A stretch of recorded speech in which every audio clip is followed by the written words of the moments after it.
Good evening, and welcome to another edition of the Book of Very, Very Bad Things podcast. I'm your host, Peter. Right now, I would like to introduce you to the song Lanterns by the band The Last Years.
Folks, tonight I sit and have a conversation with Drew, the vocalist and multi-instrumentalist, and one half of the band The Last Years. We broach a number of topics, beginning with music and then slowly moving outward toward the personal. It's a great metaphor for the music. Everything they write has elements of things that had happened in the past musically that most of us probably loved. The post-punk of it all, the new wave of it all, the synthwave of it all, if you will. But this is mixed with so much more. There's so much heart involved here. It's rock as much as it is synth. It's as punk as it is post-punk. And for some reason, I just can't get this song out of my head for the life of me. So I'm going to let you hear the last little bit of this track and we'll get right into the interview. So this is Drew of The Last Years on the Book of Very, Very Bad Things.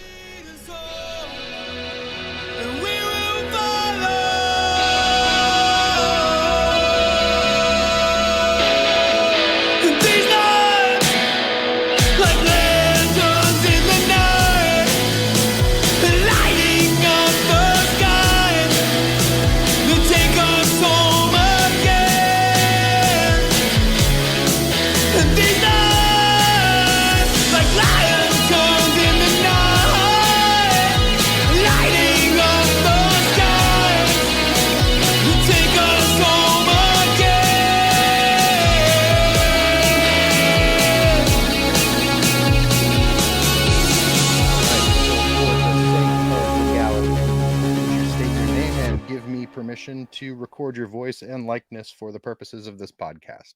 Yeah, man, I'm Drew and I give you permission. Wonderful. Thank you.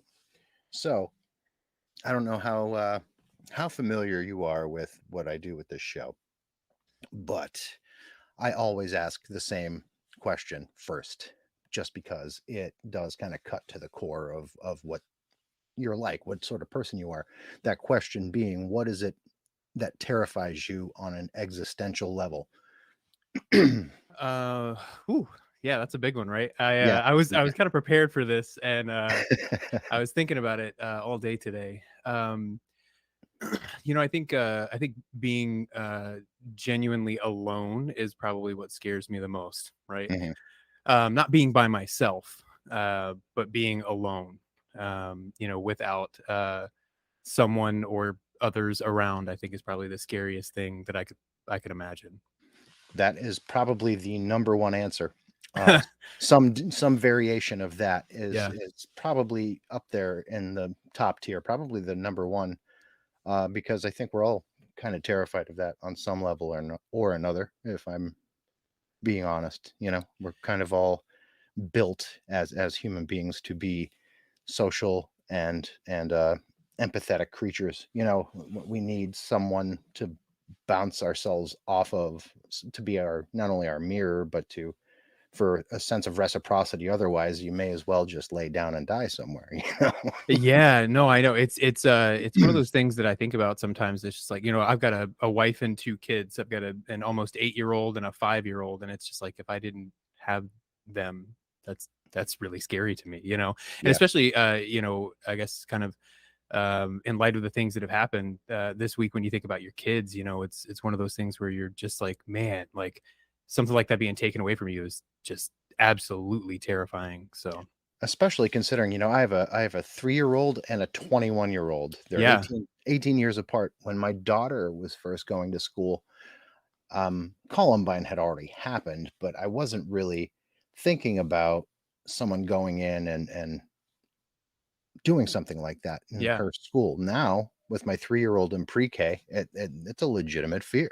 Yeah, it's terrifying, man. Yeah, I remember when all that happened. I think I was in middle school at the time, and it was really scary. All of that was really Mhm. scary. It's even really scary now, especially as a parent. I was in college. I love it. I was a little bit older, Yeah, that's awesome. which it's kind of interesting that, you are so much younger and you have a knack for creating this music that reminds me so much of things I'd been listening to when I was in elementary and junior high school. Oh, that's cool. Because a lot of what you do reminds me of the band The Call. Do you remember The Call? Know Yeah, The Call? I'm yeah, a massive fan. The Call, early NXS, early Cure, um, mixed with, like, a lot of the bands that are kind of like doing that, sort of like 80s reminiscent, electronic inflected music. I mean, there's a lot of great bands doing it, but there aren't a vast amount with traditionally really good singing voices doing it. yeah. Whereas this, like, there's incredible singing involved in the mix of all of the rest of it. So it does really remind me of The Call, because Michael Bean had an incredible voice too. Yeah, no, man, that's a huge compliment. I really appreciate that. Yeah, so my writing partner and I, we really tried on this last record, to kind of make something that we hadn't maybe necessarily heard before, that has a lot of influence from the stuff that we listen to, which is a lot of older music. I mean, I love the Soft Kills and the Lesser Cares and the Old Moons, and those are, a lot of the kind of current bands that I listen to. But I listen to a lot of The Cure, Yeah, like a lot of The Cure. they were my Um, favorite band when I was a yeah. kid. Yeah, absolutely. I also, I listened to a lot of the Smiths, when I was a teenager. Johnny Yeah. Marr is like my favorite guitar Oh, player of yeah. all time. Man, like I could listen to that dude play guitar, I mean, all day. Oh, yeah. But yeah, so we try to influence, or bring that influence to the stuff that we do with like a little bit of a modern twist, I think. So Oh, absolutely. I mean, especially considering, there's better recording equipment around now, and you don't have to pay a ton yeah, of money to record with it. But, yeah, you know, there is there's a lot of undertones of that 80s pop that, you know, the bands we just mentioned, the Soft Kill, stuff like that, they're all making their own twist on post punk, but this isn't. This is more than post punk. This is legitimate. Like, this would had this come out in 1984, as not to be as on the nose with you guys, but had this come out in 1984, you guys would have probably had Grammys on the shelf. oh wow, hey, look at us. Legitimately, I believe that. Oh man, that's And super kind of you. especially since I've been driving around and, kind of pumping my fist to lanterns, like, Oh that's nice. been that's been like my jam for a while. Yeah, And You take this any way you want, but you know, the song Invincible, right? Yeah. Pat Benatar, Invincible. There's something about, they don't sound the same, Yeah. but they have the same triumphant uplift where like I feel like I'm in the movie The Legend of Billie Jean, but I'm Billie Jean and I just told everybody to go fuck themselves and I'm like, yeah. Oh, I love it. That's awesome. It, Yeah, that's like one of the only kind of upbeat songs on the record. Everything else is yeah. like a super bummer. But that one was I think I had written like the verses and stuff. And Aaron who actually lives in Tennessee, we are bandmates, but we don't live in the same state. Mhm. So we've been friends for like 20 years, but he was like, "Man, we got to figure something out with like this intro because we just couldn't get the intro right." And we're like, "Why don't we just put the chorus as the intro?" I was like, "Hey, look at you, you're doing it." But it's like an anthemic kind of it's like the upbeat song on the record. So you got to have one, right? Yeah, you do. And the fact is though, it's upbeat, yeah, sure, but it's triumphant. Yeah, There is a it's like a rallying cry type of sure. song. And as much as I really liked Future Ghosts, and it had some amazing songs. I mean, right off the bat, the first song is fantastic. Hands in the Dark, great song. Yeah, This Lanterns just does something for this record that it actually like elevates the entire work. You know what I mean? yeah, And I'd be remiss if people didn't hear it. It would bug me if people didn't hear that song. That's how yeah. much I really, really enjoyed it. That's awesome. So, what was like recording this like since you guys are so far apart? So this one was a little bit different. So when when I first started the last year's project, I guess it was like February of 2020. And I put out a couple of singles. I record, I'm literally sitting in my studio, quote unquote, in my basement, Right. where I have my monitors and, an audio interface and blah, blah, blah. So, but I did a couple of singles, sans Aaron, back in like February and March of 2020. And I think the song Moments, I don't know if you Mhm. check that one out. So that was Yep. like the like the best I could do from a recording standpoint. So I had sent Aaron like a demo copy of TV Romantic, which is one of Yeah. the tracks on the Future Ghosts EP, and he was like, "Hey, let me just like work with it." I was like, "Yeah, sure." So we actually met. I'll give you a little backstory too. So Yeah. we both met working in studios in Nashville. So he worked at a studio called Digital Audio Post. So he did post production for country music television down there, Mhm. which is pretty cool.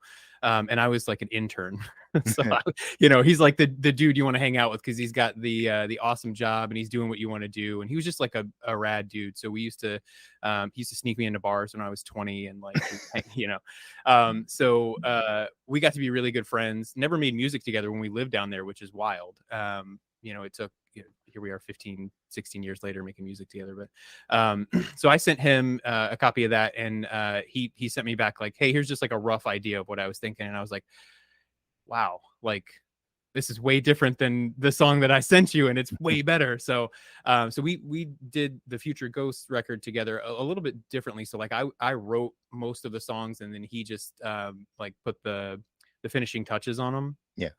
This one was a lot different than that. It was a much more collaborative process, where we really like workshopped a lot of stuff back and forth with each other.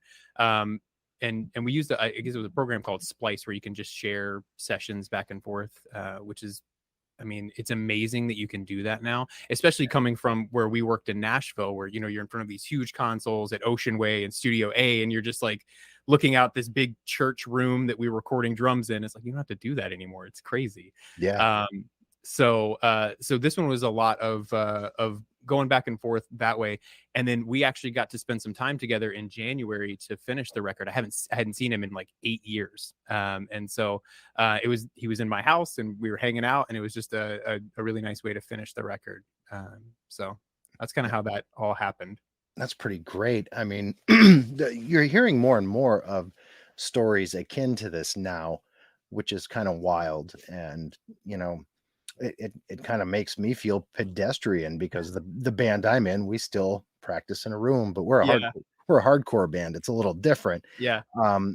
You know, could we do it that way? Absolutely, especially with the minimal amount of talent it takes to be in a hardcore band. Come on, not But you're selling yourself short here. well, God, punk rock is punk rock, brother. Yeah, sure. Let's face it. I Yeah. mean, all you need is like 2 chords and the truth. Everything Yeah. else comes out in the wash. There you go. If I were talented, I'd probably do something like you. But there's a we talked about the uplift with Lanterns. The rest of the album is a bummer. Yeah. Why is it a bummer? What was going on with you that, you know, sort of, because more so than Future Ghosts, which was a bummer. Yeah. This is more of a bummer. What was going on that kind of like spurned that on? What was the emotional like downshift that kind of brought you to that? Well, you know, I think just like living through what we've all lived through over the past 2.5 years. Man, we're jumping right into it. That's awesome. Yeah. So you know, I think the stuff that I watched happen around, so my grandfather passed away in January of 2021. And that was really tough.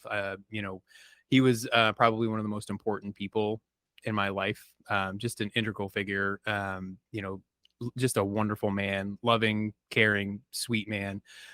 So man, it's a crazy story. So he was on top of his RV, fell, broke his leg. He's 81 years old. Fell, broke his leg, got sent to the hospital, developed pneumonia. They put him on a COVID floor. He ended up getting COVID, passed away 6 weeks later. It was like that wild.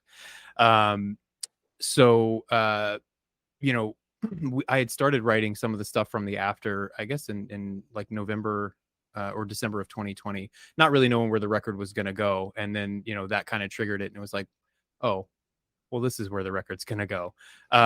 You know, and then just kind of working through 2021, you know, watching several friends and families' relationships fall apart, and just, you know, people who maybe weren't together as much, you know, throughout marriages or friendships or whatever. Now they're stuck together for the last 2.5 years, and you really kind of work through some stuff with the people that you live with when you can't leave the house. So you know, just watching things like that happen around you, you know, just a lot of loss, a lot of like, man, like I can't believe this happened. And then, you know, two weeks later, like, wow, I can't believe this happened. And oh wow, now this has happened, you know. So it's just a lot of like channeling all of that stuff that's really just a bummer and really sad into a record to just try to get through it and get it out.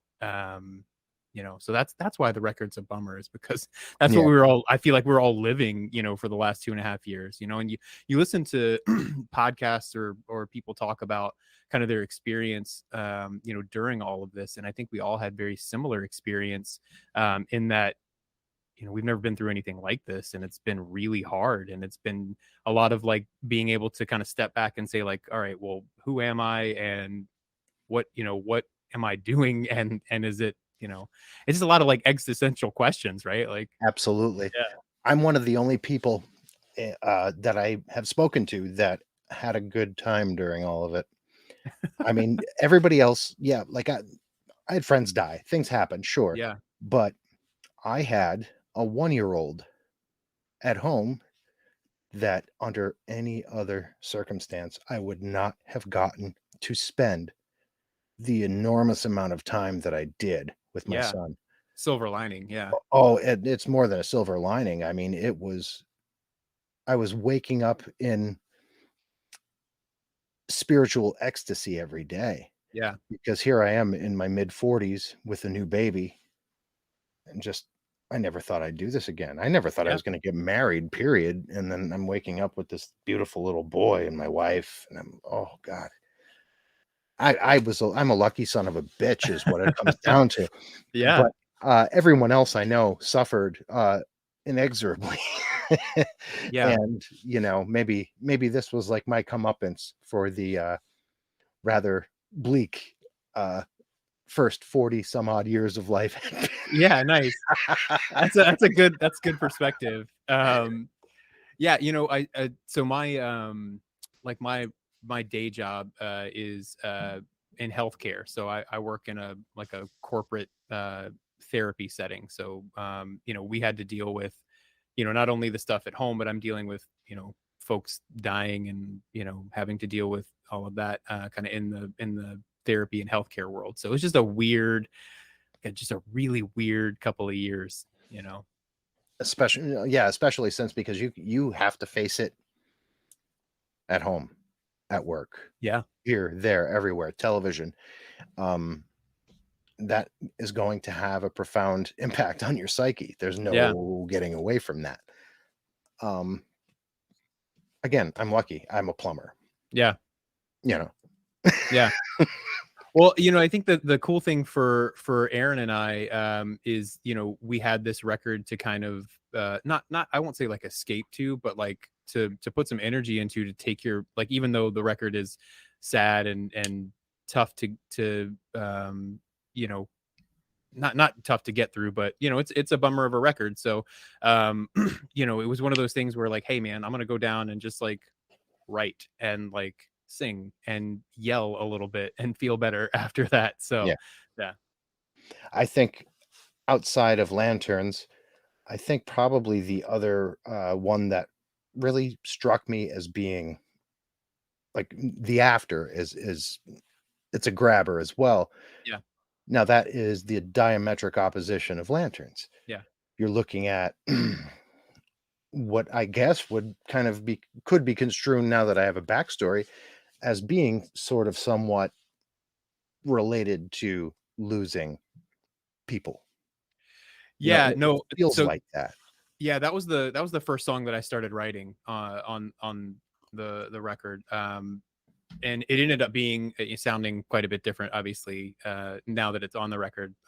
But in the very early stages, that song is 100% about loss and losing, someone that's close to you. I think the idea being that, I lost my grandfather. It's just like, okay, well, how do I deal with this? And, if I was somebody who was losing, not their grandfather, but another loved one, or your mom or your dad or whoever it is, what does that make you feel like?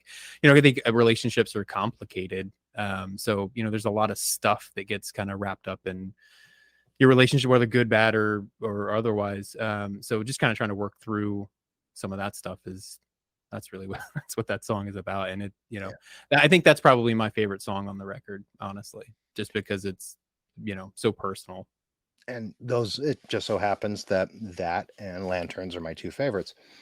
So that makes sense. And there's got, to me though, like outside of, the COVID of it all, and, the past couple of years, in order to execute something like this, there's a seed somewhere farther back.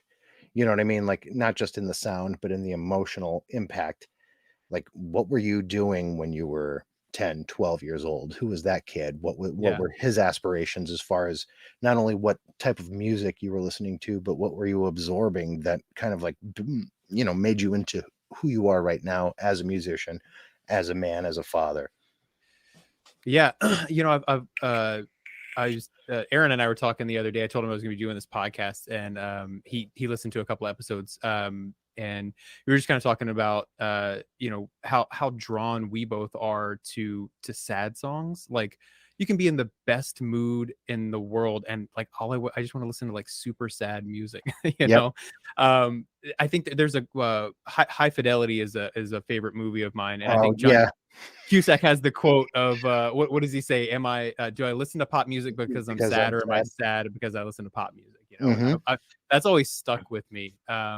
But I think growing up, my mom was super into like early 90s country music.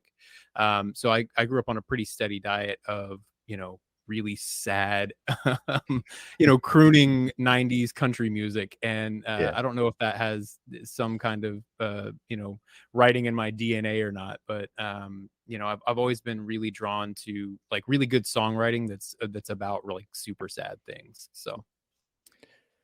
Well, yeah, especially if you were taking in any pre-1970s country music, which Yeah. is sort of my with my grandfather, who happened to be the greatest man in my personal upbringing until he Yeah. passed away when I was 18.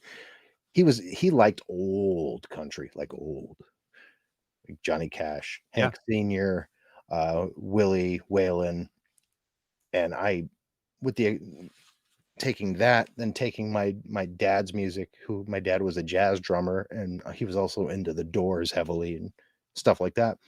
That's kind of where like my whole stew comes from. Yeah. So yeah, I could definitely see that. Uh, Unfortunately, I never understood country after 1965, 70. Yeah. It's a weird scene. I like I said, I worked in Nashville for a couple of years, and just like the process is so strange to me. I guess it's the same in pop music too, where you have basically like a writing team who just like that's their job. They're songwriters, and they get together in a room and they churn out hits and they Yeah. sell them to these artists, and it's so odd to me. As like I'm not like I don't consider myself a good songwriter by any stretch of the imagination, but it's always just been so strange to me that you can, perform a song or sing a song that you didn't write. And cover songs are one thing, but it's always just like such a strange dynamic to me. I don't know. To build an entire career around singing other people's music. Yeah. I And, couldn't do it. I couldn't do it. yeah, and I guess maybe the only kind of way you could look at it is like maybe you're the vessel for the song or some kind of way, or you can identify. But I don't know that I could do that. It's such a strange thing, and I also just don't know. Like I always thought being a songwriter would be cool and like being paid to do that, but then it's like you write these things that are like super personal to you, and then you have somebody else sing them or do them. It's like such a weird thing. I don't know. Yeah, yeah, I can see that being a strange disconnect. Like you're bearing your soul, and then some mannequin puts some twang on it and Yeah, records it, and now it's a hit in Nashville. yeah. Which incidentally is I do believe still the number one best selling genre on planet Earth. Yeah. That sounds right. Yeah, it does sound right. Yeah, it sounds right. Nashville's a really cool city, or at least it was when I lived there. And there's a lot of really awesome people who live there who work in the industry, don't work in the industry, or kind of outside of all of that. But it's a really cool. I always think of it as like Austin light. It's a little bit that same way. But yeah, it's a cool city. I like living there.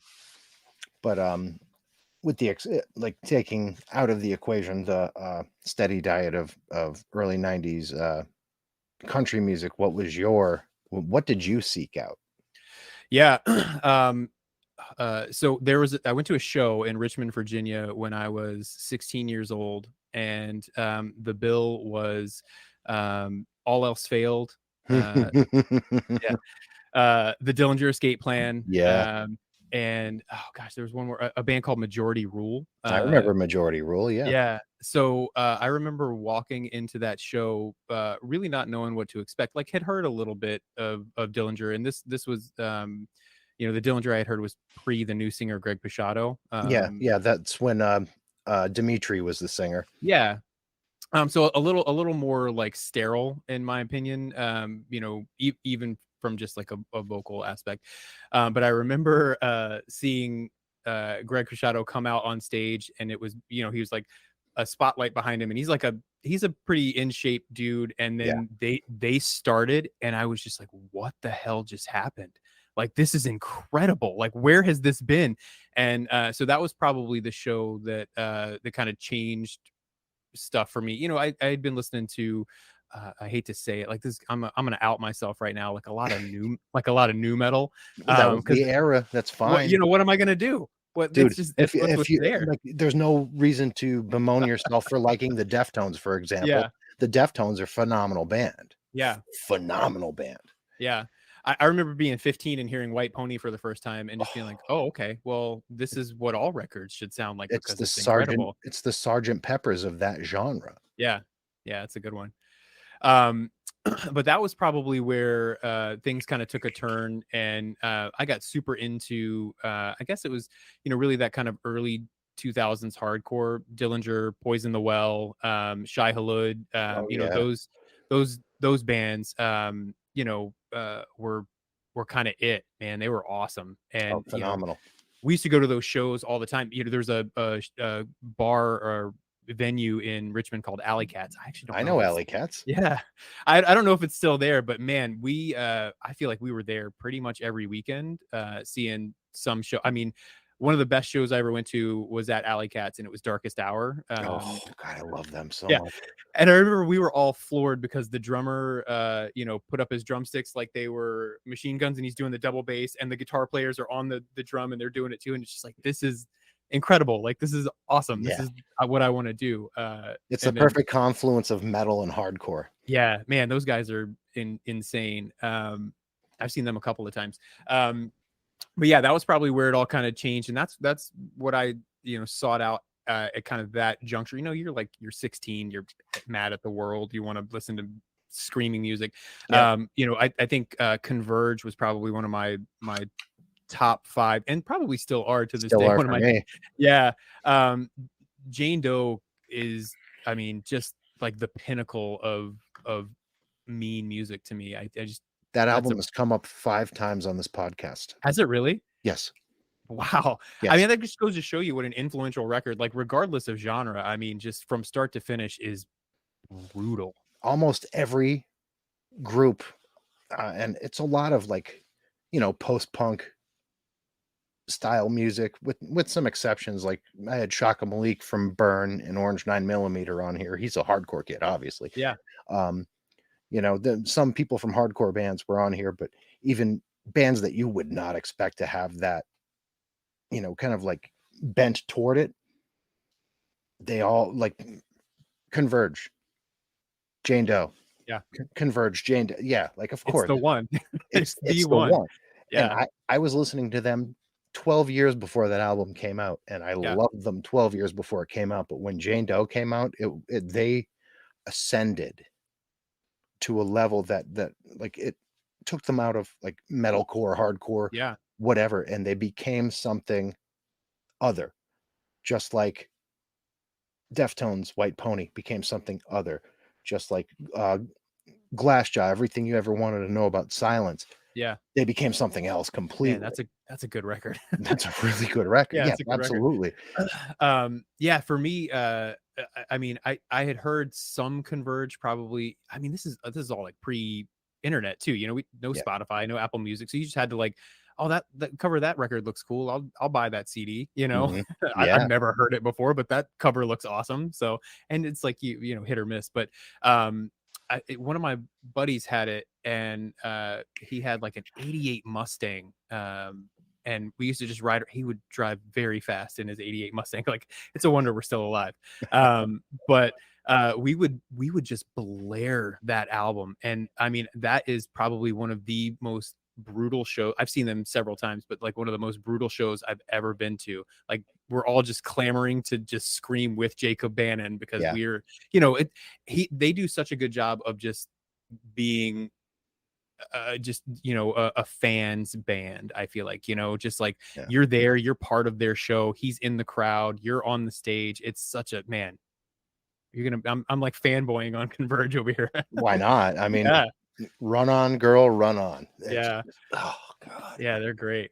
And by today's standards, lyrically, they would probably get me too'd for writing some of those songs, because it does kind of like paint a certain woman in a certain light. But Yeah. if you were to talk to Jacob Bannon about it, it's not really about a certain human being. It's about a construct. It's about, it's not as bad as Glassjaw's Everything You Ever Wanted to Know About Silence. That is that album's a Me Too nightmare.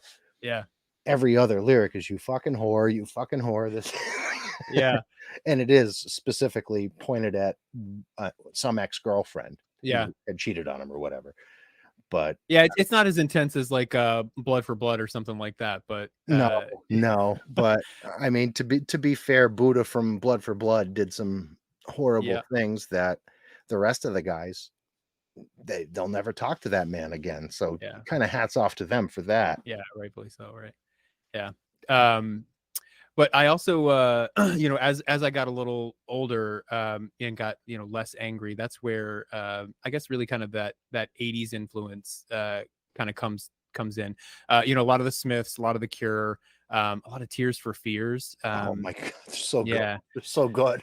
Yeah, The Hurting is, I'm gonna say this a lot, I'm sure, but it's like one of my all-time favorite records, because I have a lot of all-time favorite records. As do Um, I. If you yeah. look behind me, I have Well, I was legitimately I was just trying to peep your thousands of records. collection back there. I see Altars. I can't Yeah. really make out a whole lot else, but Mars Volta's Mars right Volta, yeah, there it is. Okay, there. Tribe Called Quest is right there. The new nice, Cave-Ins right there. nice. Melancholy and the Infinite Sadness is right there. Great The new record. Hot Water music's right there. Listen, if it's good, I more than likely own it. Yeah, nice. There's a lot of T-Rex right over there. They're my Yeah. all-time favorite band. Oh, that's cool, yeah. So, like, music is the most joyful addiction I've ever had, and I've had many, many, many, many addictions. I am Yeah, a very, very frail male. yeah, yeah. Well, I think we all are. Um, I haven't met a drug I haven't liked, but I haven't liked the drug as much as I've liked music, and that's awesome. I wouldn't be clean without it. Yeah, that's really cool, man. I I fortunately so my dad was a cop growing up, so I was never really afforded the opportunity, thankfully, to get into anything too serious. So, you know, How conflicted were you about having a police officer for a father? it's tough. I can It was imagine. it was tough. Yeah. Um, he worked nights a lot, so he wasn't there a ton. So my mom and dad got divorced when I was 16.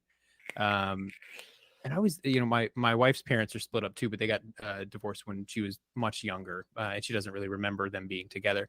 And we always kind of talk about it. I don't know if your parents were married your whole life or anything, but No, it's a I kicked my dad out when I was 17, going on oh, okay, 18. Yeah. nice, I love my late father, but he wasn't a good husband, and eh, he was a Vietnam vet. He had his yeah, ghosts. He had his ghosts. It almost wasn't his fault, yeah, but it sort of was too. but it Sorry, sort of was, yeah. I love you, buddy. um yeah, my dad is still alive. He was a Marine. I feel like there's a lot of similarities here Yeah. with military dads, and so my dad was a Marine and then a police officer. They got divorced when I was 16, and then my mom moved to a different town in the same state, but like a half hour away, so I could kind of commute back and forth. So I got into trouble that way, just being, oh, I'll be at dad's house, tonight. I'll be at mom's house tonight. Nobody knows where you're at. And this is before cell phones. So he's doing stupid teenage stuff. But yeah, it was weird, especially when I was a teenager, because all my friends are smoking dope, and we're drinking in I grew up in rural Virginia. Yeah. And we're all just like drinking in fields and that kind of stuff. And it was always just like, if I get caught, like I'm gonna be in a lot of trouble, like my dad's gonna be in trouble. I'm gonna be in a lot of trouble. So yeah, it was really odd growing up kind of that way. But I guess looking back, it's odd. When you're in it, you're just kind of like, well, this is just what it is. There's no Oh, really, yeah. yeah. So yeah, it was strange for sure. So My upbringing was very similar in the fact that it was rural Pennsylvania, mm, um, just like Virginia, yeah, legitimately same shit. yeah, The only difference is if the cops picked me up, they knew who my dad was and didn't want to deal with his ass because he had already assaulted a few of them at one point or another, and sure. definitely urinated on one of their desks after Oh, picking him up for a DUI. So they would just drop me off at the house, tell me to flash the porch light, and never go out underage drinking again. And 3 don't do weeks it. later, they would pick me up again. I love it. Yeah, I fortunately never got caught. And if my dad listens to this, I'm sorry, Dad. But Sorry. yeah, but yeah, it's just like I said, it was really really odd. Just to kind of have to, friends would be like, oh, but your dad's a cop, like, and I'm like, yeah, but like I'm not, so like who cares, Yeah. so Yeah, it's funny to think back on that. Was there any were there any limitations on your extracurriculars as far as what you watched or listened to, predicated on the fact that your dad was a cop? No, I remember the only thing is when I was like 11 or 12, I couldn't buy CDs or tapes at that time too. So just, as a side note, I have a tape player in my truck, and my 5-year-old asked me what a cassette tape was the other day, and so that was a fun conversation to have. Just like, well, this is what we used to listen to music on. He's like, well, why didn't you have it on your phone? And I was like, because we didn't have phones. Because our phones are inside and connected to a cord. So that's just a fun thing to kind of explain to a 5-year-old. But they wouldn't let me buy stuff that had parental advisories on it. Of course. So that was really about it. But what was weird is, I think back now, there was no real concern for like what media I took in, like visually, like, excuse me, from like a movie or show standpoint. I mean, I think one of the earliest movies I remember watching was Bloodsport. Oh yeah. And my dad was super into like all of that late 80s martial arts movies, Seagal, Van Damme. Yep. So I remember watching Above the Law when I was like 6 or 7, and it's like, this is not a children's movie No. by any stretch of the imagination. But yeah, there was no, like, it was a really weird juxtaposition, I guess, because they were concerned about like what music I would listen to, but not what movies I would watch. And then I also, as like a young, like preteen, had a cardboard cutout of Pamela Anderson in my room from Barbed Wire. I don't know Barbed where. wire. Yeah, I don't know where it came from. But like, it was okay for me to have that, but I couldn't listen to music that had a parental advisor. I don't know. It's really just a lot of weirdness that that went on in that Yeah, house. I kind of had a similar thing too, because all of the, like, I had a Circle Jerks poster, golden shower of hits, Yeah. and it's a bunch of records and a toilet on Yeah. the poster. uh, But my mom at one point decided I'd been very rebellious, and she had no idea what I was into. She just knew I was fucking up. Yeah. And she went through my CD collection, rated it, Oh, took all of my NWA, all of my Ice Cube, all of my Ice-T, all of my Public Enemy, come on. left Slayer, left Sure. Cannibal Corpse, left Okay. Napalm Death, left all of the really, really gnarly shit Yeah. that would scare me if my son were listening to it, probably if I weren't in the know, like, Yeah, sure. okay, yeah, like entrails ripped from a virgin's cunt. That's okay. Yeah, sure. That's fine. But NWA and the Posse, gone. Yeah. Like, they were thinking that gang violence was going to come to rural Pennsylvania, I guess. But Yeah. satanic craziness, he likes a lot of horror movies. That's okay, I guess. Like, you got to wonder, like, where their heads were at. And my parents, having been, my dad was, like I said, a Vietnam vet, but my mom was a hippie. Yeah. My mom was at Woodstock. Oh, that's awesome. Yeah, but she, like, it almost felt bigoted to me, and that was my first Oh, rebuttal. Like, what are you, a racist? I can't yeah. listen to black music? Yeah. Okay, here's your cassettes and CDs back. Yeah. When? Yeah. I'm from the South, so it's a little bit, that conversation would have gone probably a little bit differently Yeah. in my house. And yeah, it's sad, but it just is. Let me be honest though, Pennsylvania is not much better. Yeah. Pennsylvania is Pittsburgh and Philadelphia with Kentucky in between. We are very redneck here, even Yeah. though we are like where, the Underground Railroad spilled into this backyard right here. Yeah. Like, it's where slaves ran off to be free. Yeah. I don't know where it came from. I don't know where all this rebel flag flying came from in this area, but it's always kind of been. Yeah, it's so weird. Listen, I'm originally from like Tallahassee, Florida, which is northern Florida. It's basically like southern Georgia, if we're being honest. Yeah. And then my dad is from a little town in Virginia, right outside of Lynchburg, Virginia. I don't know if you're familiar with Lynchburg, Oh, I Virginia. know Lynchburg. That's where Jack Daniels is made, if I'm not Well, mistaken. that's Lynchburg, Tennessee. Oh, okay. Yeah, Okay. Lynchburg, Virginia is famous for Jerry Falwell. That's where, Oh God. yeah. Yeah. So that's kind of where so I grew up in a little like a small town outside of there called Amherst, Virginia. It's nothing but like cow fields, honestly. Mhm. My dad still lives there, but when I moved to New England about 6 years ago, just the tone up here is so different. It's why like Virginia, like all it's still so racist down there. It's crazy. Yeah. It's nuts to me. Like we were about an hour from Charlottesville, and I don't know if you remember a couple of years ago, all the stuff that popped off at like that's like an hour from where I grew up in Virginia, and it's just like, hey guys, like, but it's like 2019 or 2020, 2021. Like we don't have to do that anymore. We didn't have to do it in the first place. We sure don't have to do it now. Like what No. do we do? Like come on, Get the tiki torches and go home. Like, yeah. What are you guys doing? and Nonsense. it's really, and I'm sorry, I'm kind of robbing time from your interview, but Oh no, it's fine. This is great. living in the North in Pennsylvania, as semi-rural as we are here in the outskirts of Scranton, um, I'm married to and have a child with a black woman, and we still get shit. Like our neighbors hate us right next door. The rest of the neighbors like us just fine, except for the one right up here. And it's amazing to me that in this millennium, that is even a thought. How could that even Right? possibly be a thought? My Makes no wife is sense. my wife is an 11, and I'm at my best a 6. They should be like applauding us as we walk up the street. Like, look at that white kid did all right for himself. Look at He that. did all right In- for himself. I Instead, they're love it. just like, "Mm, mm," and Yeah, they're nice to me and horrible to my wife.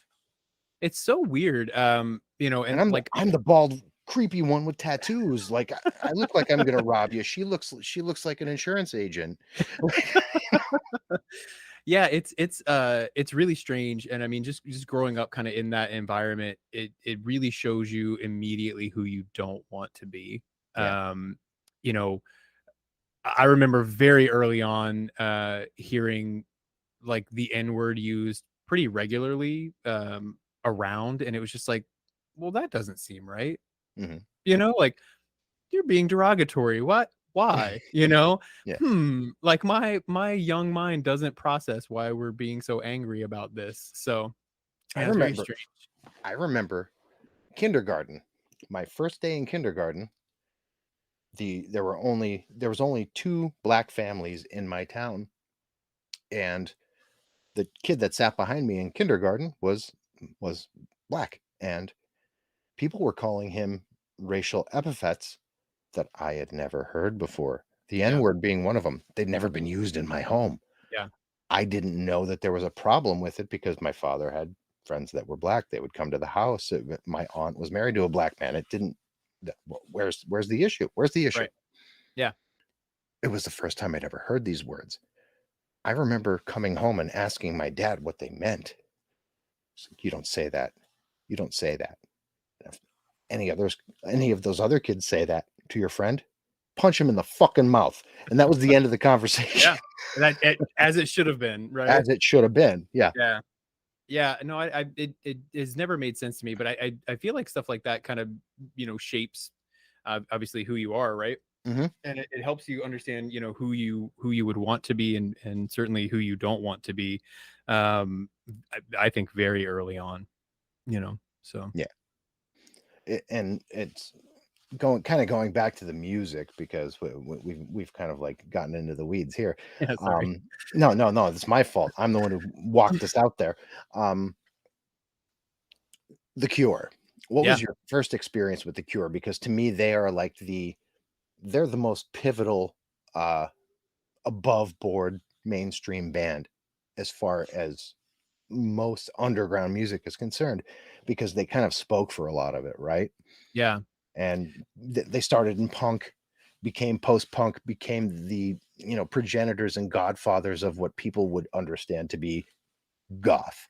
You know, they kind of like did it all. They kind of Yeah. blazed that trail. Well, you know, to me, that's what I think is so really cool about them is they're not one thing. You know, No. they're a lot of different things to a lot of different people, and just the way. And I feel like this about a lot of the music that I listen to and a lot of the bands that I find interesting, especially even nowadays. You know, with like a soft kill, like no one record sounds like the last record. Yeah. And that's really cool. You know, you can always tell it's The Cure or it's Soft Kill, Mhm. but it doesn't sound exactly the same. I think my first probably experience with them was probably Love Song, and you know I heard it and I was like, ooh, wow, like that, you know, what a song. Yeah. And then you know, kind of getting into I mean, Disintegration is my favorite record, and I, you know, I it just is. I know that's probably like cliche, but man, I still listen to it once a week, start As to you finish. as you should. It's incredible. It's such an incredible record. But I'm such a fan of The Cure that my wife and I got married 13 years ago on a Friday, and as we said I do and walked down the aisle, Friday I Am in Love played, and it was just, Mhm. you know, that, you know, they are it for me. Like if I could take one band with me on a desert island, it would be The Cure, I hands down. named my daughter after a Cure song. What's her name? Elise. Oh, that's awesome. Named her after a letter to Elise. That's awesome. Mhm. Well, my oldest son's name is Robert Smith. So no, I'm just kidding. I'm totally kidding. Um, but you know, there's something to bands that can kind of be continued to I guess not push themselves, but like reinvent themselves every time and not make the same record over and over again. You know, I think that's really important as an artist and as somebody who even just listens to music. You don't want to hear the same record over and over again. Yeah. You know, like when I listen to Dead Kids, which is, I mean, that's the November 2020 it came out, and it was like, well, this is the record that I'm going to listen to for like the next year and a half. Yeah. So well done, fellas. But you know, then they released that single Sky, I Yeah. think was the next thing and it sounds nothing like Dead Kids. It's still Soft Kill and it's still awesome and I love it. Sounds nothing like Dead Kids, because if I want to listen to Dead Kids, I'll just go listen to that. Yeah. You know, so I think when bands do stuff like that, it is very cool and shows, you know, that they don't want to get complacent. I think Old Moon, Tom from I was Old just Moon. gonna mention Tommy. Yeah. Yeah, both of your interviews with him were phenomenal, by Thank the you. way. But you know, I don't remember. I think so we wrote the song Past Lives. Um, I don't know, somewhere in 2021 or 2020. And I can't remember how I stumbled upon him, but I was like, oh, he's got a whole EP called Past Lives. I Yeah. got a song called Past Lives. Let me check it out. And I remember listening to that and just being like, wow, like this is not what I expected, and it's phenomenal. And then kind of you know, following him, and then Altars came out, and I was like, well, this sounds like Old Moon, but it's not the same, you know. And then he is so prolific. I don't know how he has the time to make all of the stuff that he makes, and And he's doing it alone. it's all so good. Yeah. That's the thing, is it's like, it's really, I can write 40 crappy songs and put them out. Nobody's gonna want to listen to them, but everything he puts out is really good. Have you And heard then Cities of the Plain yet? oh, Like the whole thing? so Oh, yes, I listened to your interview while I was cutting grass. I think the day after it came out, and then I immediately listened to the record afterwards. And man, you know, case in point is it sounds like Old Moon, but it's not the same as Altars, and it's not the same as Past Lives. So I always think it's really when somebody can do that and do it well, like that speaks volume about, you know, kind of their creativity and kind of where they're at. you kind of did that too with, you know, the first EP versus this record. Vastly different, and you dropped the 1984 off the name. Yeah, So the 1984 was just kind of part of the logo, and I think we so that first EP is a little more poppy, a little more synth pop, synth wave influenced, just because that was what I could do by myself. And it's I think it's a like, even though some of the subject matter on Future Ghosts is a little sad, it's poppy, it's, you know, snappy and fun, you know. And so when we started writing the After, I wanted to do what I'm talking about, you know, just like I want to make a record that is the last year's, but shows progression and shows kind of where we are as like a snapshot for that particular record, you know, and then we can move on from that, you know. Not to say that Future Ghost or the After is one is better than the other. I think everybody has their preference, and you know, there's songs that I like on Future Ghost that I like better than the After. But you know, I think it just shows kind of a snapshot of where we were. But I think for us, we want to make something that when you put it on, you're like, oh, well, that's the last year's. Like, even if it's not something that you've heard from us before and it's a little bit different, like, you know, it's us, you know. Well, And you have a sound though. You have a guitar sound. You have a vocal sound for sure. There is a tie that binds between both, yeah, but there is a marked progression in uh, the structure, I guess would be the best way to put it. Because as much as I like that first EP, this has a more cohesive kind of package. And I think that does sort of have to do with the fact that there's a few more songs. I mean, yeah, the first one was 5 songs. yeah, This has 7, yeah, right? So I mean, it does kind of it has 2 more songs to build into like a vibe, a mood, a story arc. yeah, So like that's 5 acts versus 7 acts. yeah. But I think even more so, an honesty to this particular group of songs that is very, very refreshing. Hmm. And it's at the fore. You can tell there's no guile there. This is just the truth. Yeah. Wow. Man, you're being super complimentary. I really appreciate it. No, I it's only interview bands that I enjoy. yeah, I don't bring people on that I don't like. It's just so I'm complimentary to the people I interview, not because I'm like a one-dimensional journalist. sure. I only deal with music I like. I'm not gonna bring some rap rock band on here. You know, Yeah, it's no, just not gonna happen. and from all the interviews I've listened to, you're very genuine, and I think that comes across. You know, in it shows that you genuinely like the artist that you're talking with. I think that's Yeah. really cool. Um, yeah, I mean, I think you know, it's a tough record, you know, emotionally, and I think like I would do vocal takes and just be like destroyed afterwards, you know.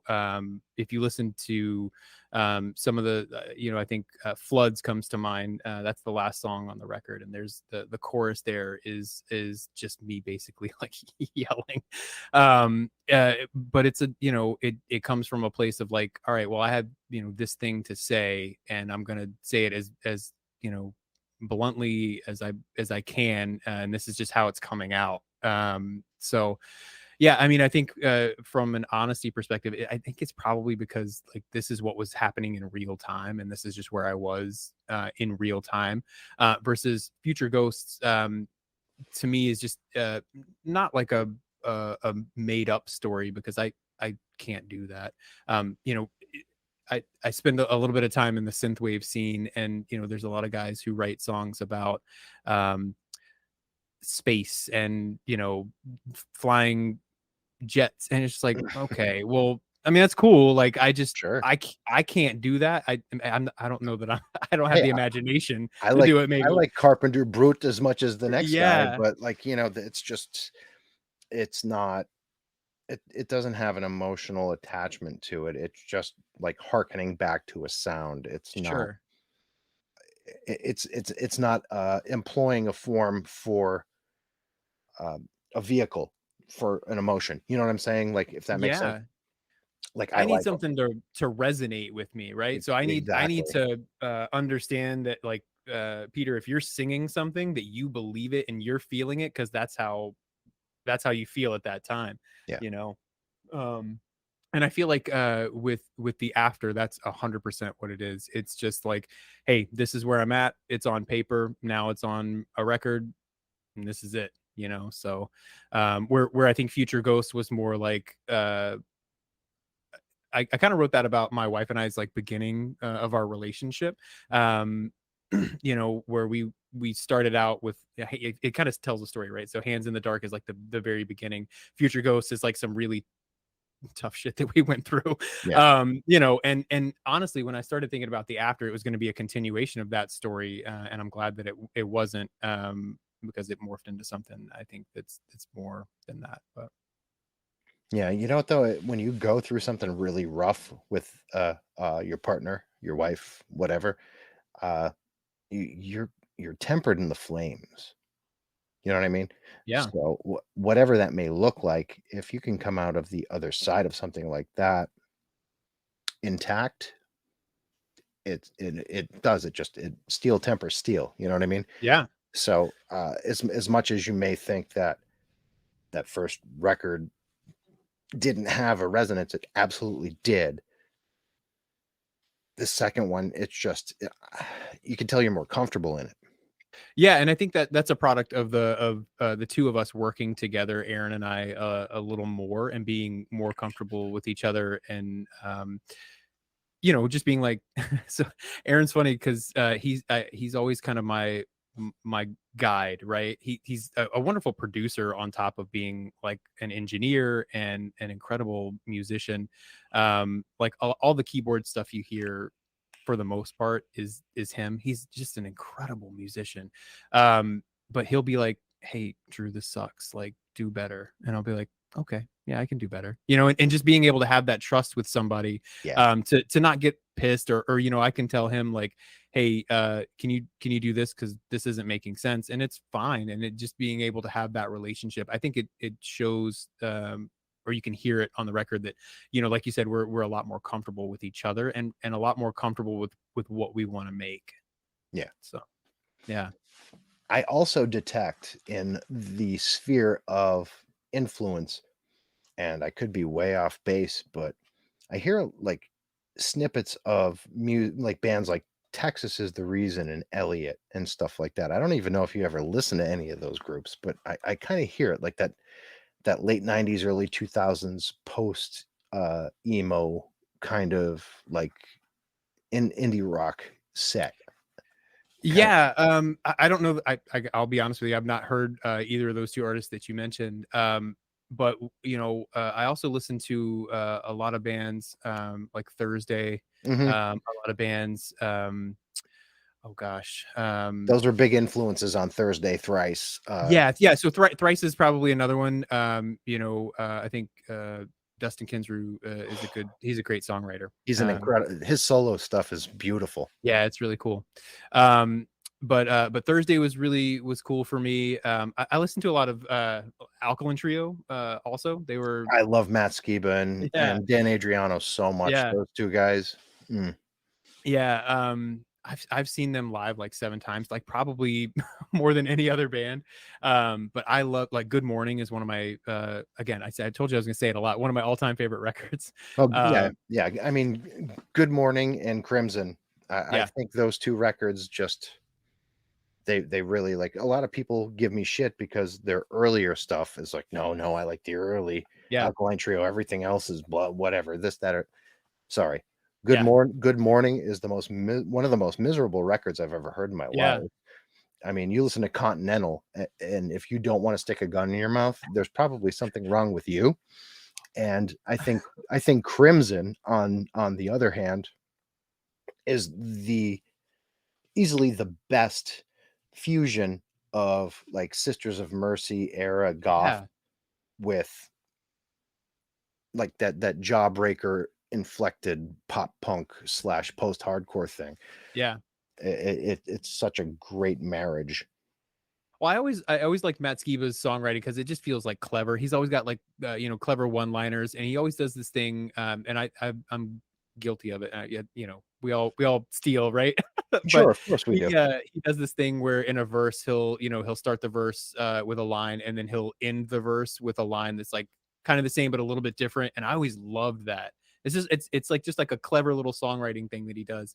But I remember hearing Good Morning, and it was just like, has Matt Skiba been drinking glass? Like, is he He, going to be able to keep singing? Because you know, he that's a rough record for him. But I think it just, again, it's one of those where you hear it and you're just like, oh, this is just where he is right now, you know. he'd And been you can, drinking a lot, and he'd been on tour.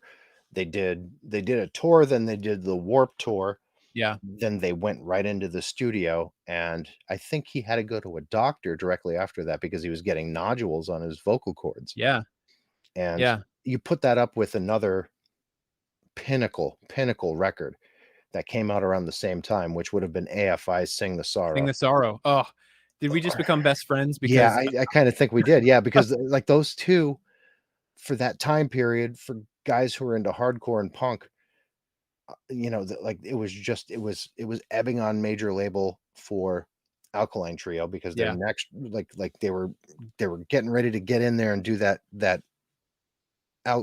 major label album, whereas it was Sing the Sorrow was AFI's first major label record, and instead of doing something that was really really ridiculously pop, they did their heaviest album, their yeah, darkest album. yeah. I have the vinyl of it. It was very limited when it came out. I still have it. It's like a prized possession of mine. Talk about an emotional tour de force. Like the both of them were just back to back. If you'd listen to the both of them together, and like you kind of want to shoot yourself. You Yeah, know? so I think the first AFI record I had heard was The Art of Drowning, and specifically the track Days of the Phoenix, Oh, and it's so good. so good. So one of my best friends in the whole world is probably the biggest AFI fan you've ever met. And actually, I don't know that that's true. They have a lot of like super heavy fans. So I remember hearing that song and just being like, well, this is very good. And then Sing Mhm. the Sorrow came out, and I was like, well, this is what they should have been doing all along. This is Yep. incredible. Yep. Yeah, I feel like they've kind of fallen off a little bit. That new album really sucks. I'm It's sorry. hard. I No, love I know. Baby Havoc to pieces. I like everything he does. I liked all of the stuff he did with Jade, Yeah, with Black Black Audio, Audio, yeah. and that thing he did with the people from No Doubt too. That was like something Dream Car, I think is what Dream that was Car. called. Yeah, I actually liked it. it's not bad. This new AFI record is It's hard, you know. I've been at those shows. I literally bawling at those shows because it's so emotional, and like everybody's pushing and you're trying, you know.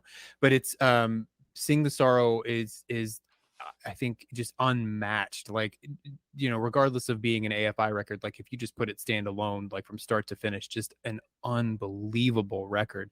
And his lyrics are just like poetry. I mean, like, you know, I had to look up. I remember I used to work at a tattoo shop, and when that record came out, we listened to it just on repeat. And I remember hearing some of the words, and I was like, I don't know what that word means. So I'd have to like look it up. But it's just like such a beautifully written album, and every song just fits together so nicely. Man, I yeah, re- I remember the first time I heard it, and I'd seen them on tour right before it came out, but the day the record came out, I bought it was I bought the vinyl. I bought a CD version of it that came in this hardbound book, yeah, and it was very. I still have that too. It's very beautifully rendered, and that was what I'd listened to first. I was in the car. I was on my way home, and I just kept driving around the block because I didn't want to interrupt the experience. So I ended up driving up to my family's cabin, which is quite a bit away from where I'd lived at the time, and it came to that point where the song ends and he's screaming and the stars go out. yeah, Just watch the sky. And I had to pull over because I started fucking crying. And yeah. I just had to get into that moment and stay there. Just watch the sky, the stars go out. I'm like, oh my Yeah, god. I remember, you know, that's another one of those. There's been several records that like that hit you, and I feel like just kind of change you. And that was one too. You know, just again from start to finish, man, just he's such an incredible vocalist too.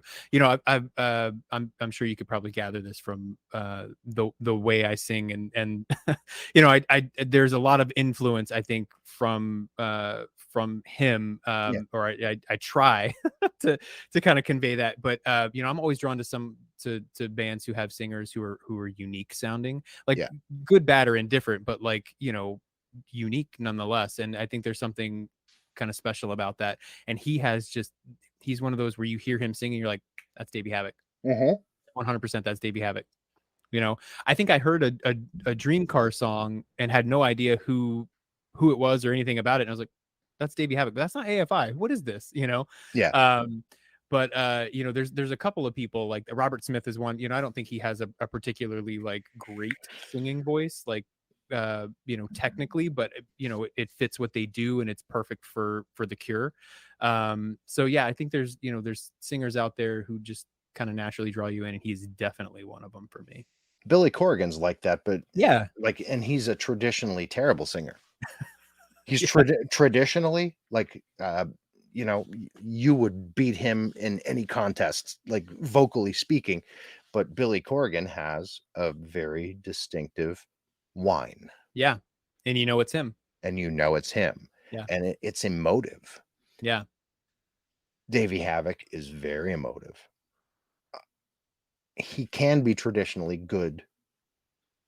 For the most part, not so much. Yeah. But it's effective and And it fits, affecting, you it know? fits what they do 100%. Mhm. Yeah. Yeah. But You know, I think Chino from Deftones is kind of that way, right? You know, but he has a very ridiculous octave range. That's what sets him apart. He can do things with his voice that absolutely, like, the only other person that I could kind of pit him against, as far as their octave range, would be Mike Patton. you're not going to bring up Mike Patton. Faith. That's my guy. Faith No More. Come on, man. Yeah. Oh man, Faith No More. So I was in a band actually with my uncle when I was 17, and he was in his late 20s, and it was a new metal band, and we used to practice at a dentist office, which is strange. But I remember very early on, and even before we were in that band, him playing The Real Thing for me, Mhm. and just being, again, wow, like, who is this dude? And seeing there's they did Saturday Night Live, Yeah. you know, that performance where he like gets in the fan, and you know, he's just being Mike Patton about it. But Faith No More is what Angel Dust Angel Dust is my favorite album. such a good record. Yeah. My favorite. People fight with me on that. Yeah. I think Midlife Crisis might be one of the best songs ever written. That Midlife Crisis and Jizz Lobber. Yeah. Those two songs. Jizz Lobber's the last song on it where he completely loses his fucking mind. Yeah. Yeah. Yeah, Small Victory is a good one for me too. Oh, yeah. But I got super into Mike Patton for a while. Tomahawk is great. Phantomas is awesome. Yeah, he's real weird. I had a friend who was super into like his solo stuff. And Oh, was just like, yeah. Adult themes for voice. yeah. But I feel like there was one record where it's like him in a hotel room, and he's just like clanging forks and spoons together or something. Just like, That's what are adult. we- That's adult themes for Yeah. voice. That's what that Yeah. is. Volumes 1 and 2. I love it. Yeah, I had a friend who was super into that. I couldn't quite vibe with that, but Tomahawk was really, really good, I feel like. Yeah. I think Bungle was always amazing. Oh, for sure. How did I forget about Mr. Bungle? Come I on. liked Bungle before I liked Faith No More. Yeah. But that they were a tape trading thing. Like, Okay. I was a part of the tape trade back in the late 80s, early 90s, and you know, the first Bungle, you know, the Easter Bunny demo was a big deal. That was like gold, you know. That was right up there with the Possessed Seven Churches, because like that, you couldn't find that for a while. There was like a few things that were very Grail-esque, and that was one of them. And I always thought Bungle was. I had the original "There's a Tractor in My Balls Again" T-shirt, if you remember that one. That's awesome. Yeah, so I obviously the big record for me for them was California. Yeah, I remember letting people. I think I was in college at the time when I first heard that record, and this was like I mean, I got to the party on Mr. Bungle very late after having been a Faith No More and Tomahawk fan, before that. Just never really was into them. And then I don't remember why, but got into that record specifically. And I went to a college in Orlando called Full Sail, which is a recording school. They do like game design, and you can do film and all of this stuff. It's like a multimedia school. It's a ripoff. Don't go there. I won't. Learn, yeah. This is for everybody listening. Just to, learn how to do all that stuff on the internet, because they charge you a ton of money to do it. But I remember like letting people hear that, and they're just like, "What are you listening to? Like, what is wrong with you? This is not, like, well, this is awesome. What are you talking about? Like, this is great. Let's listen to it more." Yeah, they're one of those bands that are you either really get it or you really don't. Yeah, But my wife hates them. yeah, and I can relate to that. My wife hates about 80% of what I like. Although she'll claim oh no, I like punk. I like hardcore. Yeah, She doesn't. She doesn't. Her favorite bands are like, Stone Temple Pilots and okay, Guns N' Roses, sure. but which is fine. I like all that too, but Yeah, if I weren't in my band, she wouldn't like my band. yeah, I guarantee it. yeah. I always joke with my wife, I am in my band and she doesn't like my band. I'm just kidding. Her favorite band is Muse, and I never really listened to them prior to us getting together. And they're fine. I Yeah. like them. I always give her a hard time and say that this is what Radiohead would sound like. If they listen to Queen a lot more. With the Queen a lot more. Yeah, that's good. But I'll tell you, we saw them live a couple of times, and my goodness, like what a show. Live. Yeah, that's incredible. Live, yeah. Yeah, so she's kind of in that vein. But yeah, At least it's not Coldplay. dodged a bullet on that one, didn't we? Yeah, you did. Yeah. Oh man, That's I good. can't stand that shit. But I digress. Yeah. So what do you think is what do you think the likelihood is that you will tour or play live? I think it would be tough for us. Aaron and I are I've got 2 kids and a wife. He's got a wife and 4 kids. Yeah. So it would be really tough for us to do a tour. I think we could probably play a show here and there. The problem is we don't have a drummer, right? So all of the drums on our records are like digital, like we program them, Sure.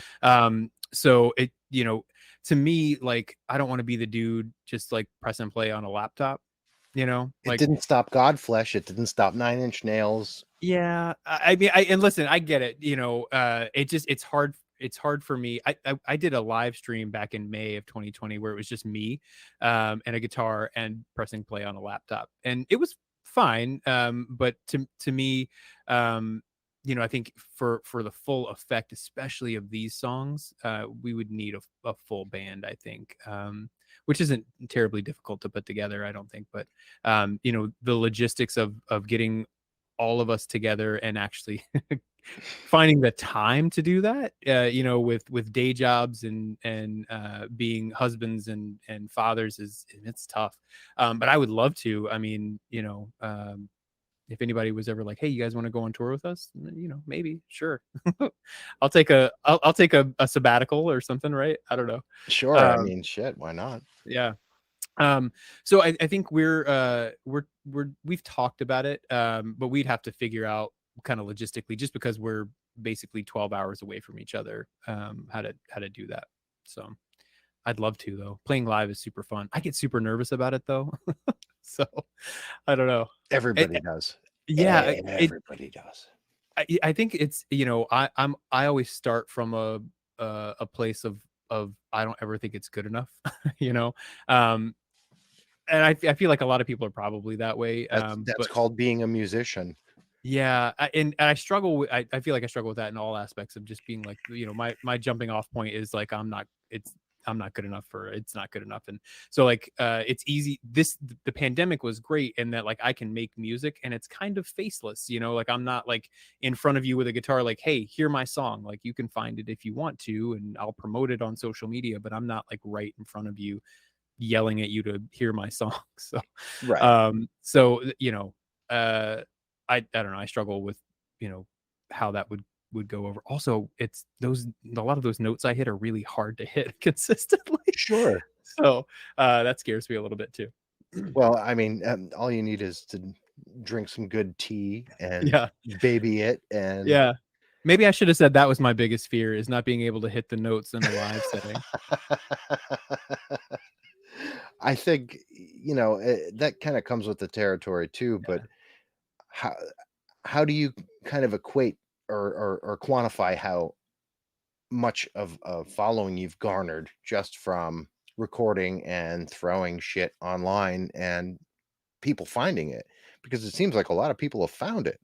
Yeah, it's hard though, because I feel like, you know, you kind of use things like Spotify or Bandcamp as the measuring stick, and that sucks, Oh, honestly. yeah. You know, where you know, I got to get on this playlist, or I've got to get, you know, this how do you determine success? I asked my friend Noah, who's the big AFI fan, when we released the After, I was like, hey man, like, you know, he's an incredible musician and makes some of the best music that you'll never hear because he won't release it. And I'm like, you have to release this. Like, I'm your biggest fan because I get to hear like all of the, you know, 1 to 2 minute clips that you send me. You have to start releasing this stuff. But I was like, what would you consider successful for like an album release? You know, I'm not on a label. We're two guys making music in our basement. And he was like, oh, I don't know, like maybe selling like 100 digital copies. And I was like, what? Like, that would be a dream. Like 100 digital copies of the record that we made would be incredible.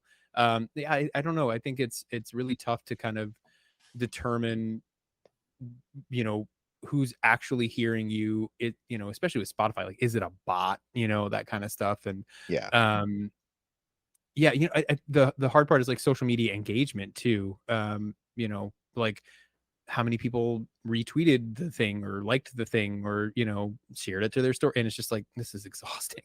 um Yeah, and let me tell you, the older you get, the more, like, befuddling it becomes because, yeah, I'm on the wrong I'm closer to 50 than I am to 40, yeah, and looking at and attempting to build an audience for a podcast is next to impossible from my point of view, yeah, but somehow people are listening to this shit and liking it, and it's getting enough traffic that I've been doing it for a year. yeah. So, but Well, and fuck. I mean, you're getting like a lot of like super cool people on your podcast. I mean, you Mm, know, like I've mentioned Soft Kill, Lesser Care, Old Moon. I mean, you've had all of them on your podcast. Like, yeah, sign me up. I'll listen to that. And you know, I got I think I heard about your podcast from Tom posting something on Instagram that he was going to be on, and I was like, oh, I've never heard this podcast. And then I saw the episode was like 3 hours long, and I was like, oh. But then I listened to it and I was like, I didn't feel like 3 hours. This is awesome. You know, like it just sounds like a couple of buddies hanging out and talking, which was really cool. I feel like that scares people away because I do dive in pretty deeply, and I do get like I've had more than a few people tell me I'm like the punk rock Oprah because I just I dig and Yeah. I it's because I don't want to have a vapid conversation with Yeah. someone.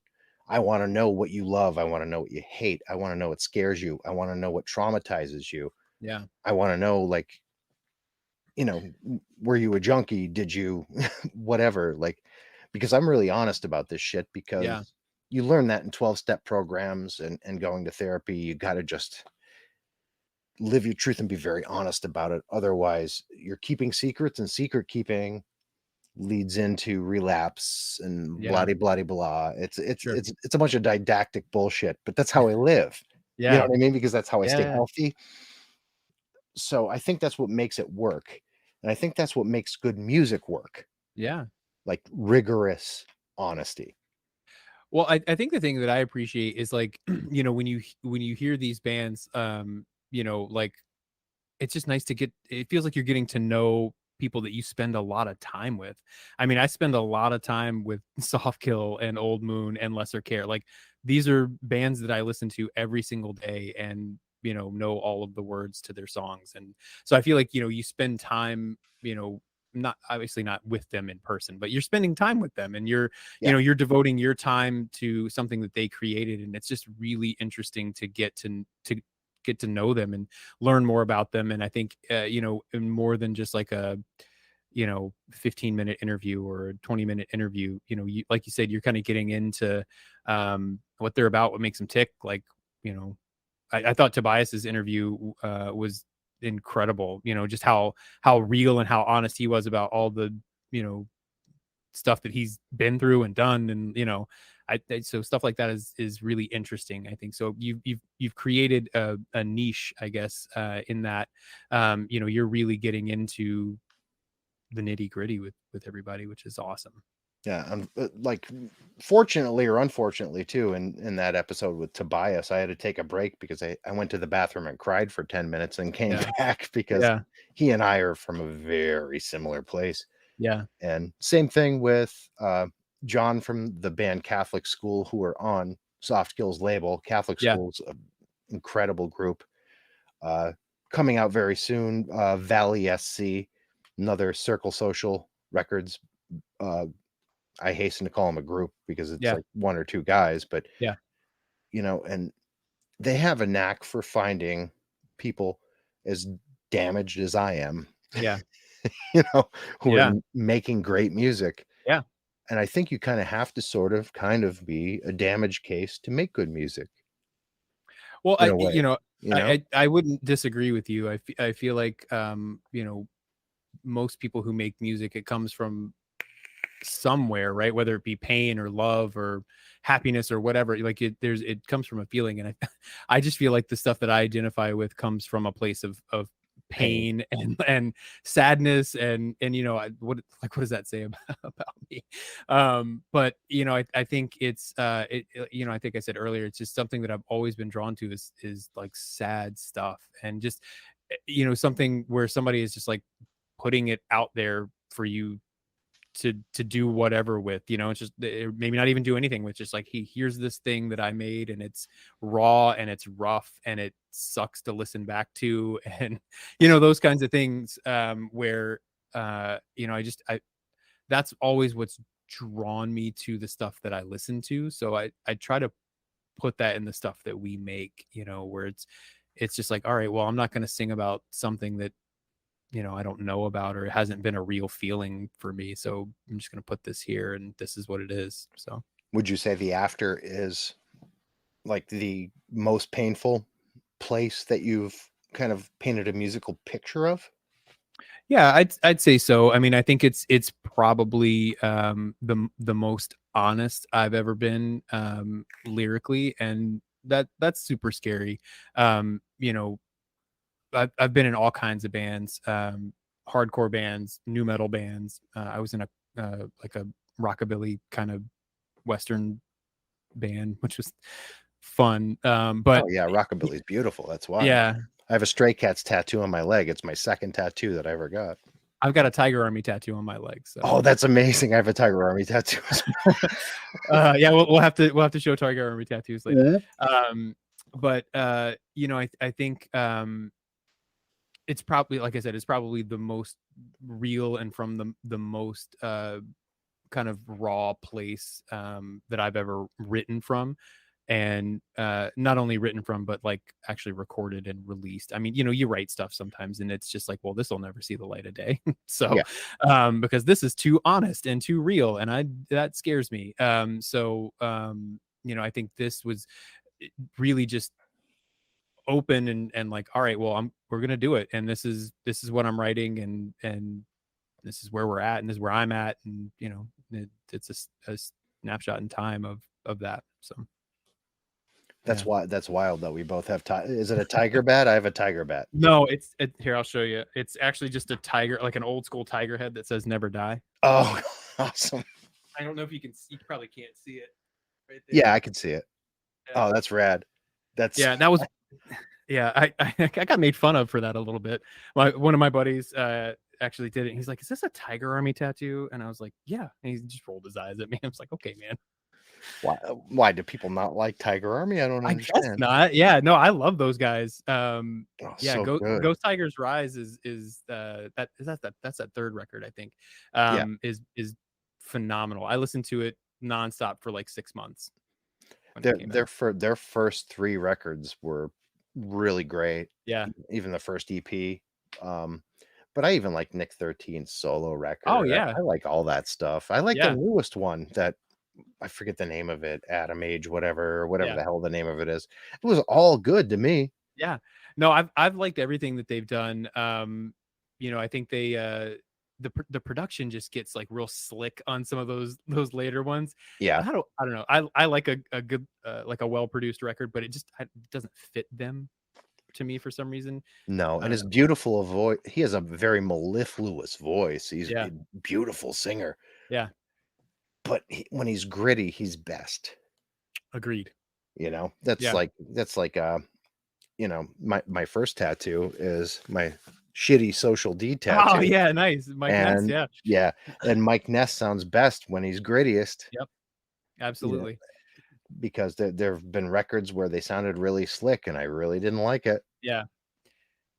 Yeah, I think production is key on a lot of this stuff too. I think you can have like nice production and slick production, um, but still kind of get a rawness out of it.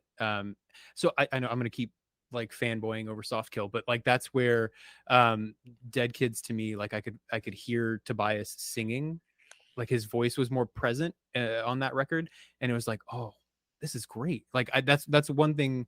Um, That you boy's know, got a good voice, and it's he so doesn't realize it. He oh, it's doesn't so know. good. And they did this thing throughout the record that I absolutely love, where he has a low octave part, and then there's a high octave part kind of in the background, and it just creates such a cool like vocal sound. Because if you're not really listening for it, I don't know that you would necessarily hear it, but it's present on the song Ducky quite a Oh bit. yeah. Yeah, and that's my favorite song on that record, and it's such a cool idea. And it just kind of fills the space, which just sounds really cool. But like that was the first record I think where his voice was really like kind of pushed forward and a little more present. And I like their sound is not the same throughout the records. Obviously they've made some progressions, but that record is really well produced, but it's not like overproduced. It's not slick. It sounds incredible, but it's not like Well, he and oh Conrad produced that, if I'm not mistaken, Dead oh is that Kids, right? right? Yeah, Yeah, I'm not I'm sure. pretty sure that it was he and Conrad that Yeah. put that together, and they're doing that right now. If they haven't finished with the new album, Yeah. I think they're done Oh, actually. cool. Can't wait. Oh Is it my out god, yet? yeah. Can I listen to it now? No, no, but I know they've been in the studio. Same thing with Lesser Care, and they actually went and showed up in Texas and did some stuff with Lesser Care too, That's cool. like production wise and stuff. That's awesome. They've been those guys are really, really giving with the bands they're friends with. Yeah, they're cool. Um, it's pretty amazing. But I really do want to kind of shine the light back on this album, The After, Sure. because kind of looking at the track listing, okay, you go from Past Lives, Small Hours into Lanterns. That's like, to me, that's like the first stanza of a really epic poem. And then out of focus, then The After, that's the second stanza. And you know, underneath Floods, that's kind of like, to me, it's like three movements. Sure. I don't know if that makes sense to you. I don't even know if you tracked it that way for a reason, but to me, it works in those terms. Like those three chunks make that record work. Yeah, we actually went back and forth on where to put stuff. I think we knew we wanted to close it out with Floods, just because I feel like that's the exclamation point Yeah, on the record to me. Past Lives, I feel like I always try to think about it like music as a movie almost, right? So like, these are the opening credits, right? So this is setting the stage for what the record's going to be. And then Small Hours is kind of the first act. It's a little bit of a slower song. But it to me, it's one of the toughest songs lyrically to kind of digest. I feel like it's a heavy song. Why is But that? then I don't know. I mean, if you listen to the chorus, it's about like just not sleeping well, just because I start off like from a very anxious kind of baseline. Yeah, me too. um and I don't ever really sleep well. And that song to me is about like just kind of not being able to sleep because of all the things that are just weighing on you, and kind of crushing you. And so it's just it's a heavy song for me. And that was a tough one to write. The chorus on that song actually was not the chorus that you hear now when it was originally written. And it just didn't work because the lyrics were bad. And Aaron was like, "Hey, these lyrics are really bad." And he's like, "You're not." I almost think he said something along the lines of like, "You're not being like honest." And I was like, "Oh, okay." So I rewrote the chorus on the song, and he's like, "This is way better. Like you need to. I need an editor, Peter. That's the problem." We Um, all do. We all do. yeah. But then I feel like when you hear Lanterns, that's the pick me up, right? That's kind of the middle chunk of the movie. And yeah, so that's kind of how the album flows to me. Where like when you get through Out of Focus and the After, they're not necessarily like a letdown from Lanterns, but kind of a calm before the storm. The end of the song Underneath is pretty big and cinematic, I think. And then it kind of goes right into Floods. But I think we were intentional about the way we laid the album out, and it took us a little while to determine what songs were going to go where. But I think it kind of tells a story and a clear path of the record. Yeah. So what where do you go from here? What's the next kind of like move for you guys? Because you know, you've kind of outdone yourselves here. So what do you think, what do you see as being the next logical progression musically for you guys? Yeah, that's a good question. Aaron and I have taken some time off. This record took basically like a year and a half to make and get together and out. And when when we released it in March, we didn't even do a single off the record. We just put it out because Yeah. like at the end of the day, it's like we've been living with these songs for the last year and a half. I just want them out in the world, and Get them out there. Yeah. yeah, exactly. It's just one of those things where like, I know you guys haven't heard them, but I've heard them way more times than I care to talk about.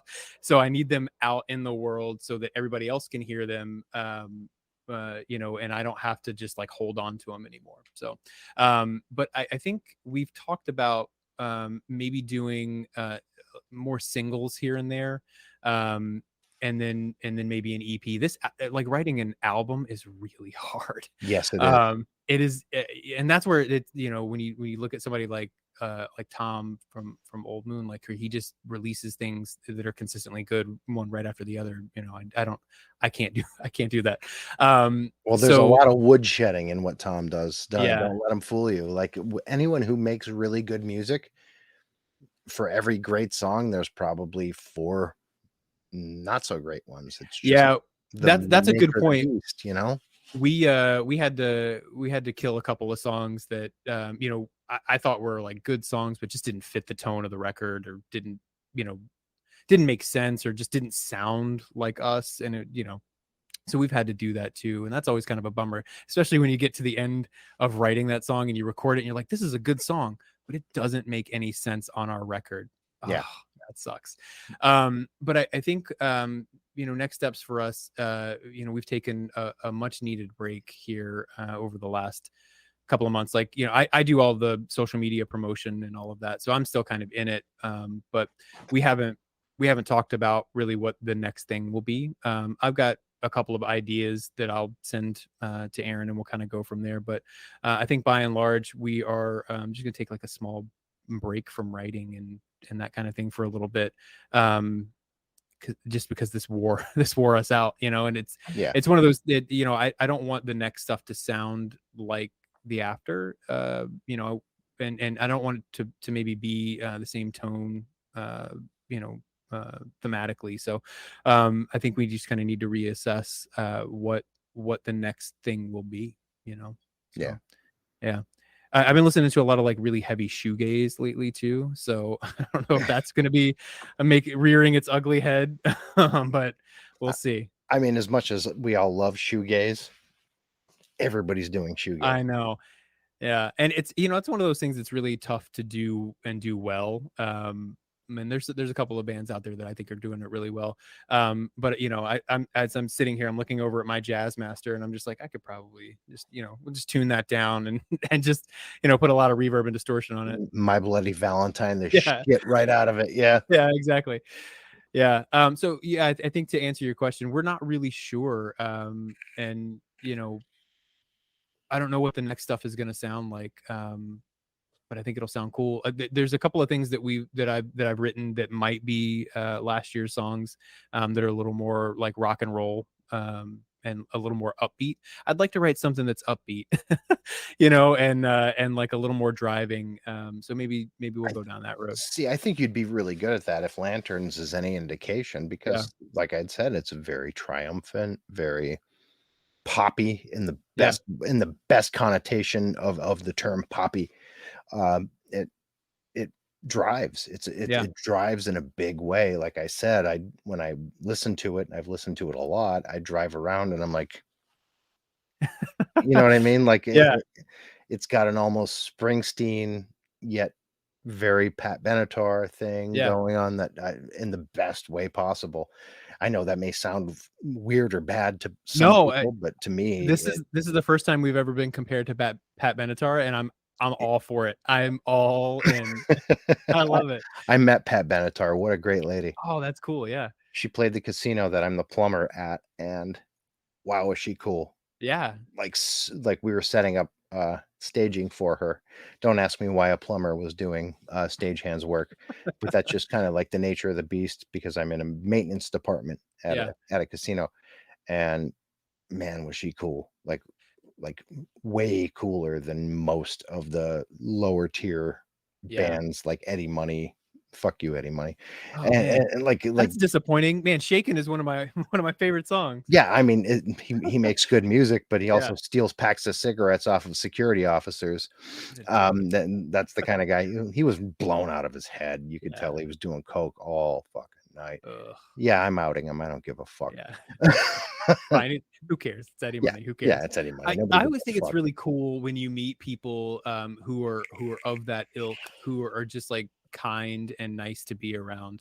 I got, when I worked in Nashville, I got an opportunity to meet like pretty much everybody who was in country music at that time, which was awesome. So I worked at a studio called Ocean Way, which is right on Music Row. It's an old church that's been converted into a recording studio. It's incredible, beautiful.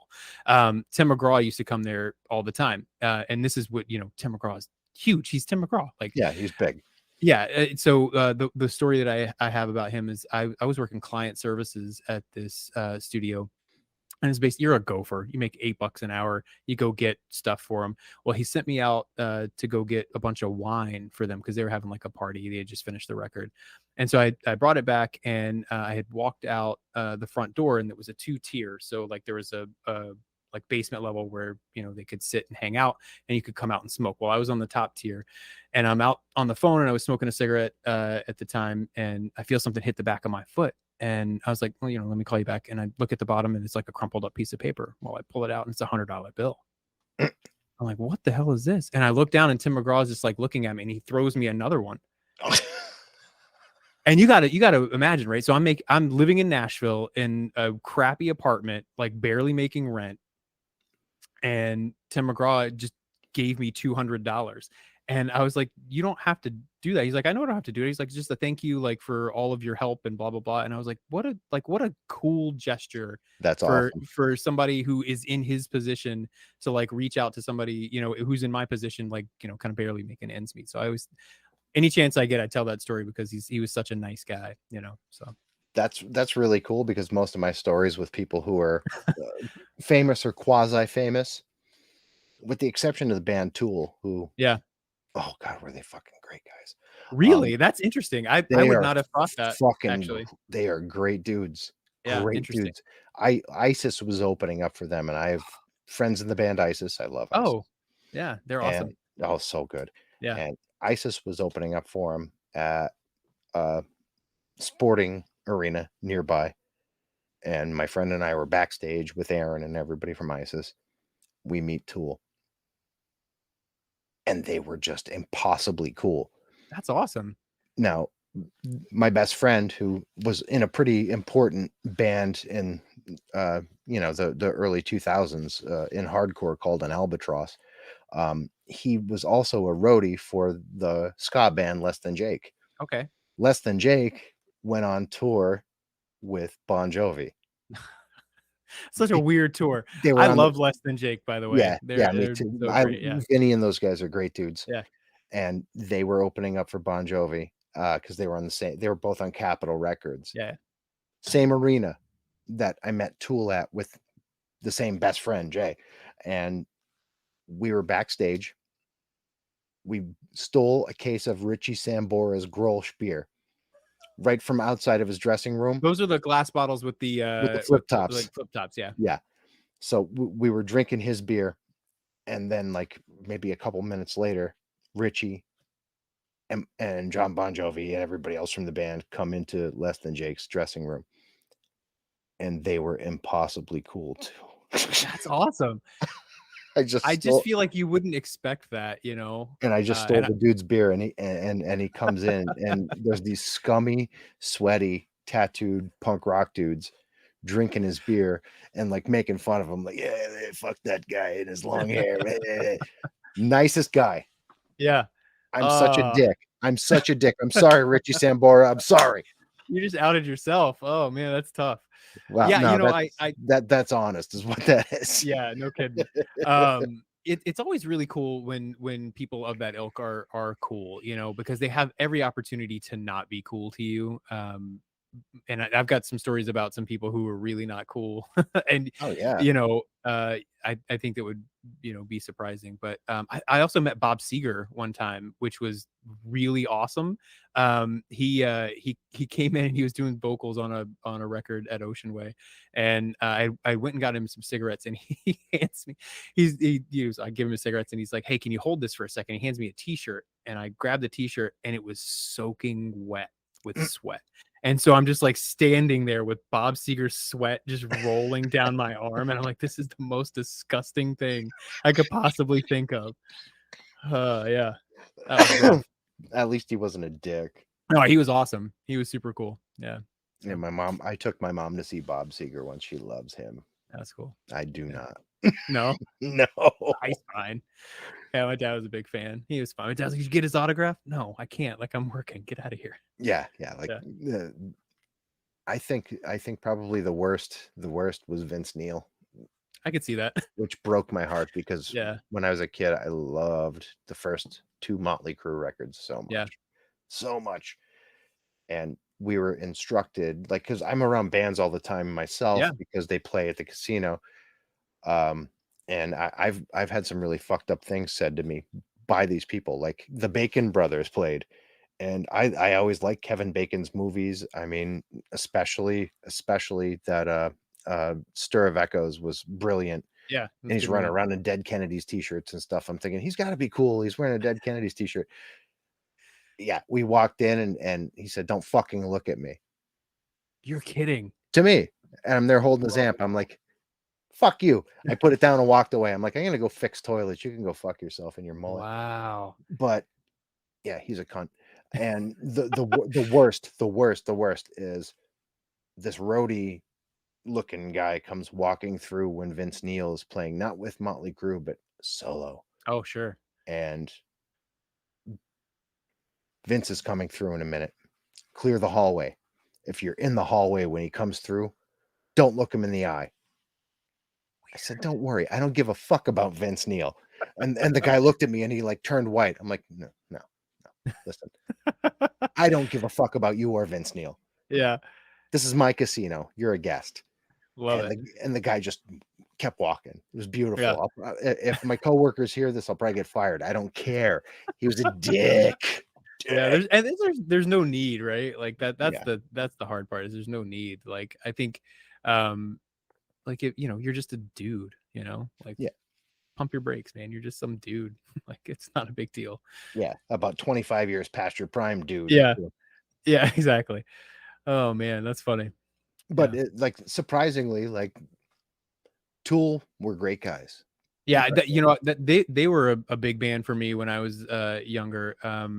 Maynard is one of my all-time favorite singers. Just like incredible voice, just unbelievable. And yeah, I think Lateralis was, obviously Enema was their big record, but Yeah. Lateralis was more in my kind of formative years. I think that came out in like what, '01. I was in high school. Yeah. And I remember buying it the day it came out, and just I was working at Walmart at the time. And I was 16 and I was sitting in my car, and I had I had this 1990 Dodge Spirit that I had two 12-inch subs in the back. Like Nice. the speaker system cost more than the car. I've been there. I've done it. It's so ridiculous when I think back. But I remember just sitting. I got off work at like 9 o'clock, and I sat in the parking lot of the Walmart in Madison Heights, Virginia, and listened to that whole record all the way through, just sitting in the car, and was just blown away at all of it. Oh, so good. Yeah. They've never done anything bad though. Their newest one, for the Chinese democracy weight, you would think there's no way it could live up to the weight. Yeah. To me, it did. Yeah. To me, it really did. I don't know where you stand on it, but I love every second of that album. Yeah. I struggle with it, and I do this with some of the bands I used to listen to. I do this with Nine Inch Nails too, because I love Nine Inch Nails. I always will. I used to be Yeah. I was pen pals with Trent Reznor in Oh, that's cool. 1990 because we're Nice. both Pennsylvania rednecks.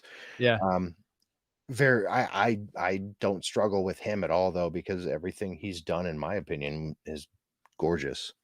Yeah, I don't know.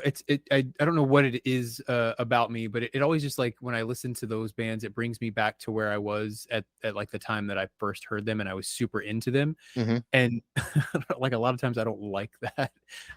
So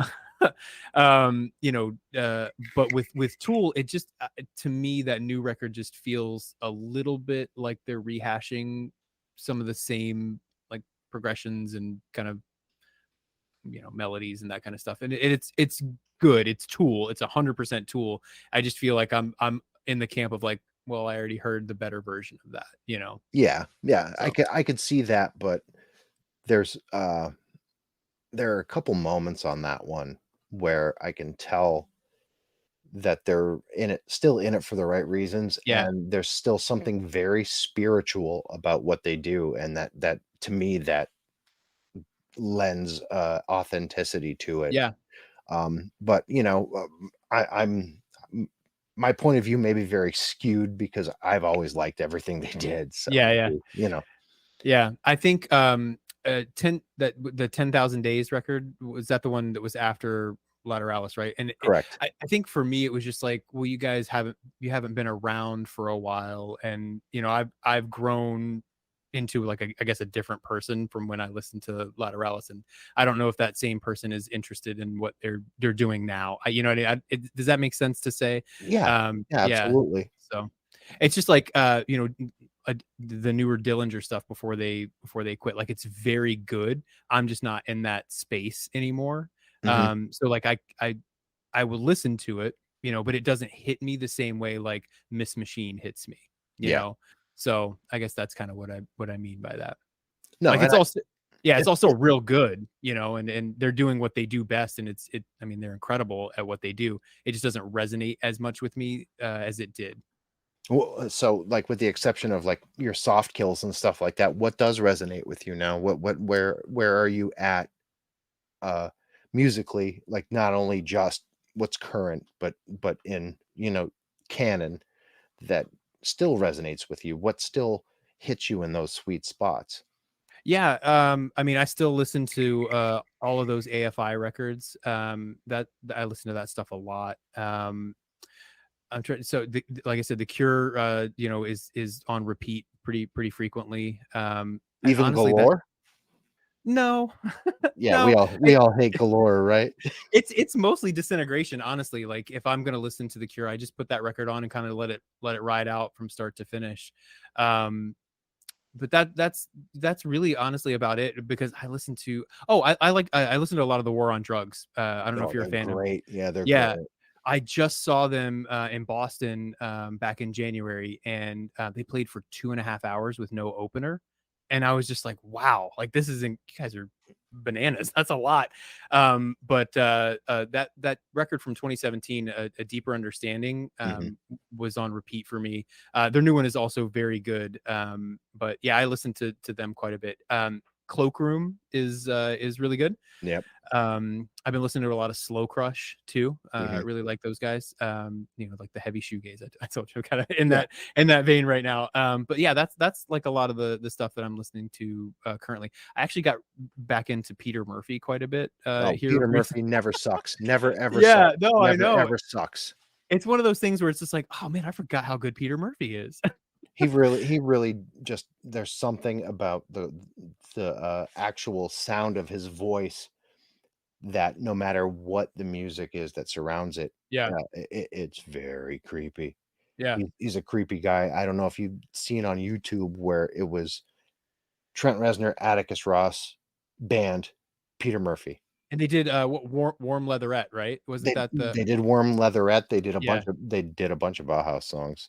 Yeah, They, that's the one that stands out. I've seen that, and that's the one that I think I only saw it one time, and I was like, "This is super creepy and weird," but like in the best way. it was a living room show they were doing. Yeah, yeah, yeah, Yeah. yeah.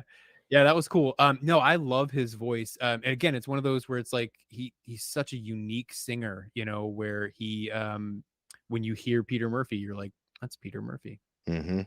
Yeah. And, like, he is kind of like the perfect bridge between Bowie and Iggy Pop. Ooh, yeah, that's a good comp. He really is. Yeah, that's a And good comp. if you think about it, all 3 of those human beings, untouchable. Yeah. Yeah, that's the trifecta, I feel like. Yeah. Yeah, for sure. So, Yeah. like, you're it it seems like where you went is coming back to kind of where you started, Yeah. you know, because all of these bands that you mentioned are very reminiscent of 80s, like early 90s.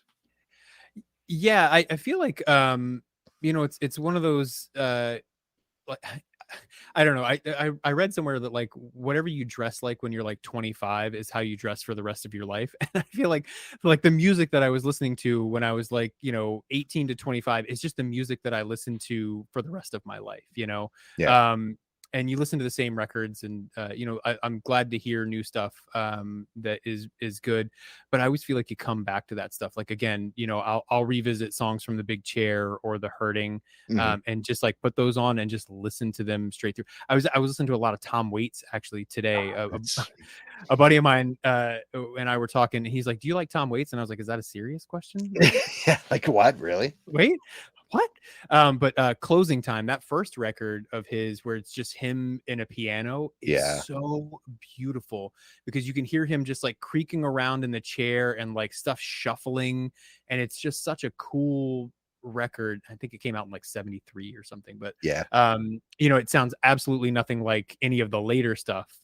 So you know, I feel like to me, you don't even think about it as a Tom Waits record, but it's so pretty and so sad and Yeah. so like I don't know, hopeless, you know. I mean, like there's a song called Lonely that's my favorite Yeah. song on that album, and it's just like you're you're really doing it, you know. And but yeah, so just stuff like that I'll kind of throw on and My kind of go dad through. my dad turned me on to Tom Waits. Oh, cool.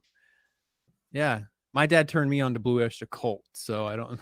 I saw Blue Oyster Cult when I was, Oh like, god, 9. yes. I was 8 Yes. or 9, yeah. I love it. Oh, man. Wow.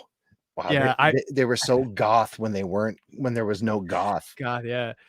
So I remember my dad had this record player, and when we lived in Florida, we lived on a dirt road in this trailer in Florida, and he would turn up the record player so loud that you could hear it outside.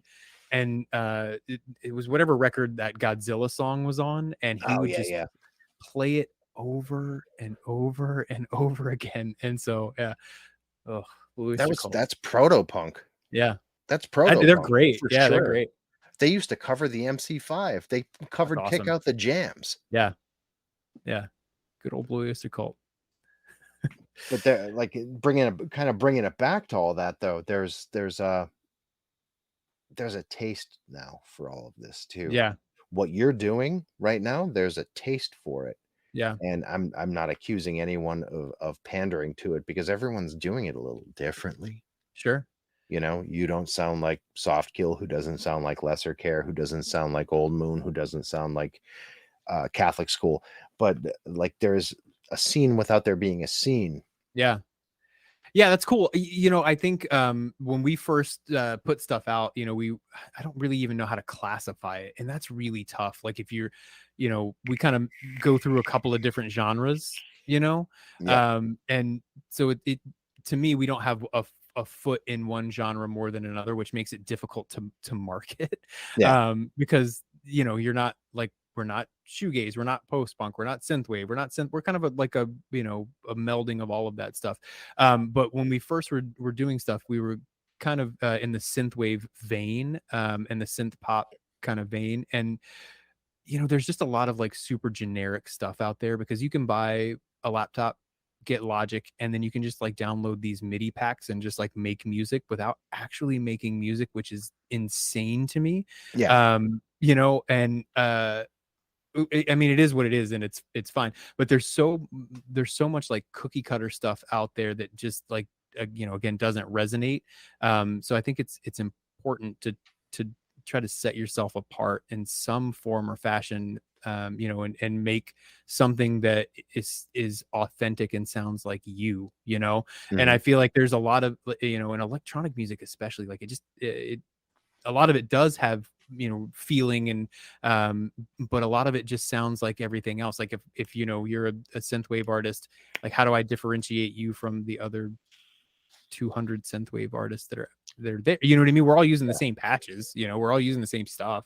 Mhm. So what sets you apart? And I think that's you know that's where we've tried to go and kind of set ourselves apart from a lot of the stuff that we thought we were in the scene with, you know. So scenes are weird, man. Genres are Yeah. weird. Genres are, I've said this many times on this podcast, genres are no longer marketable to the youth. Yeah.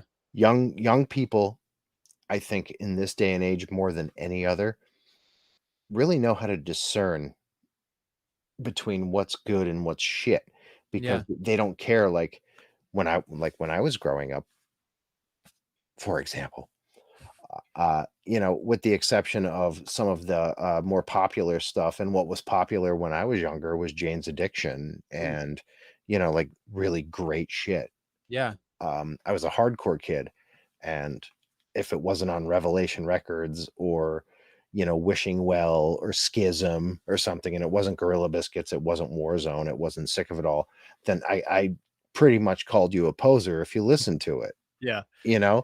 Yeah. And now that isn't really like maybe in pockets that happens, but for the Yeah. most part, that doesn't exist. That's silly. That's a silly Yeah. thing to even consider. Well, Um, I feel like there used to be 3 genres, right? There was rock, pop, and rap.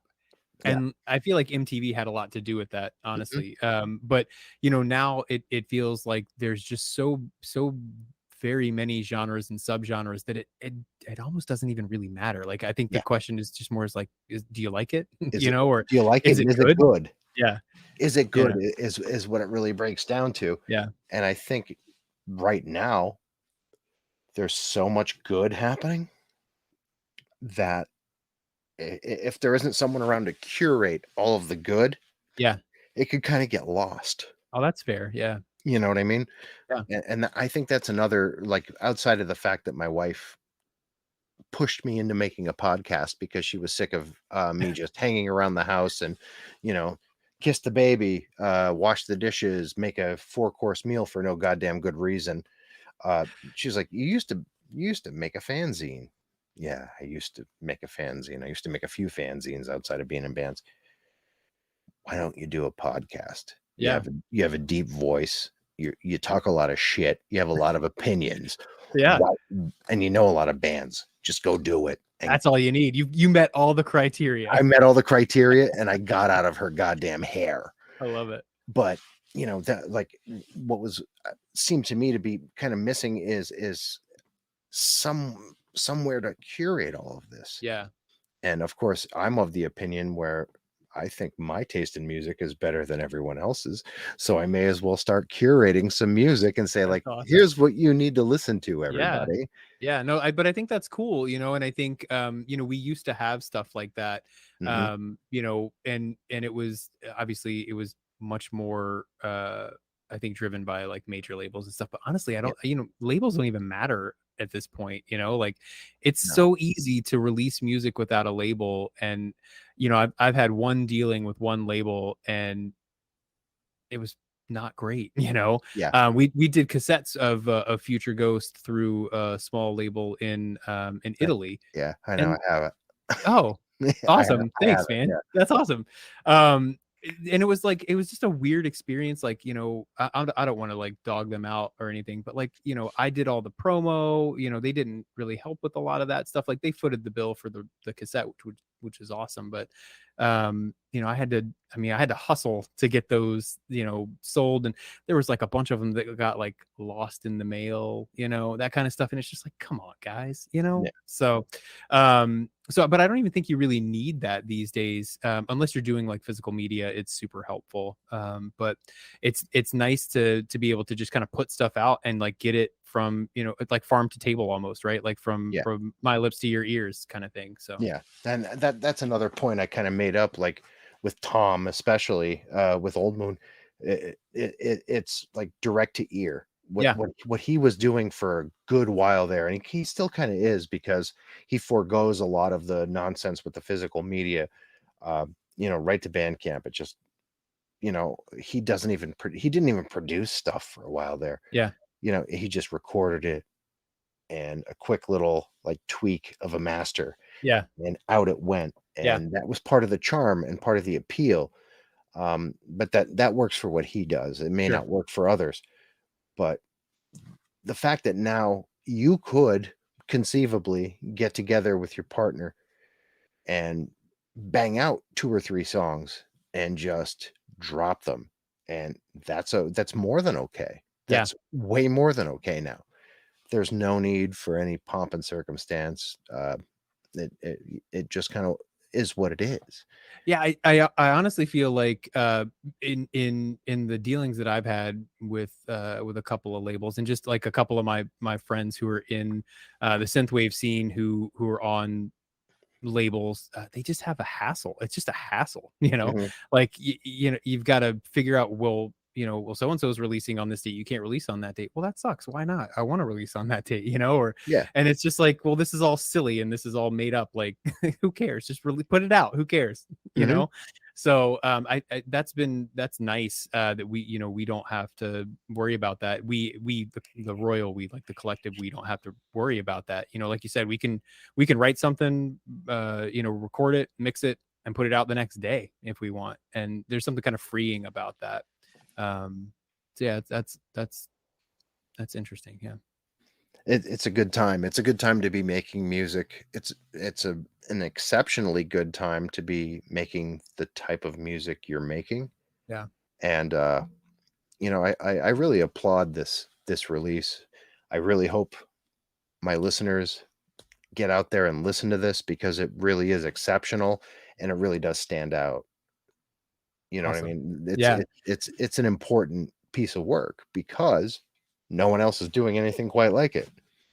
Yeah, well, I think that's again, man, you're being so kind to us, and we really appreciate it. You know, I think it when we have people who connect with the stuff that we make, that's important, because that's like, to me, you know, yeah, it's a super personal record, but I put it out because I want people to hear it and I want people to connect with it because maybe they're in a similar spot or have been in a similar spot and can kind of understand where we are coming from.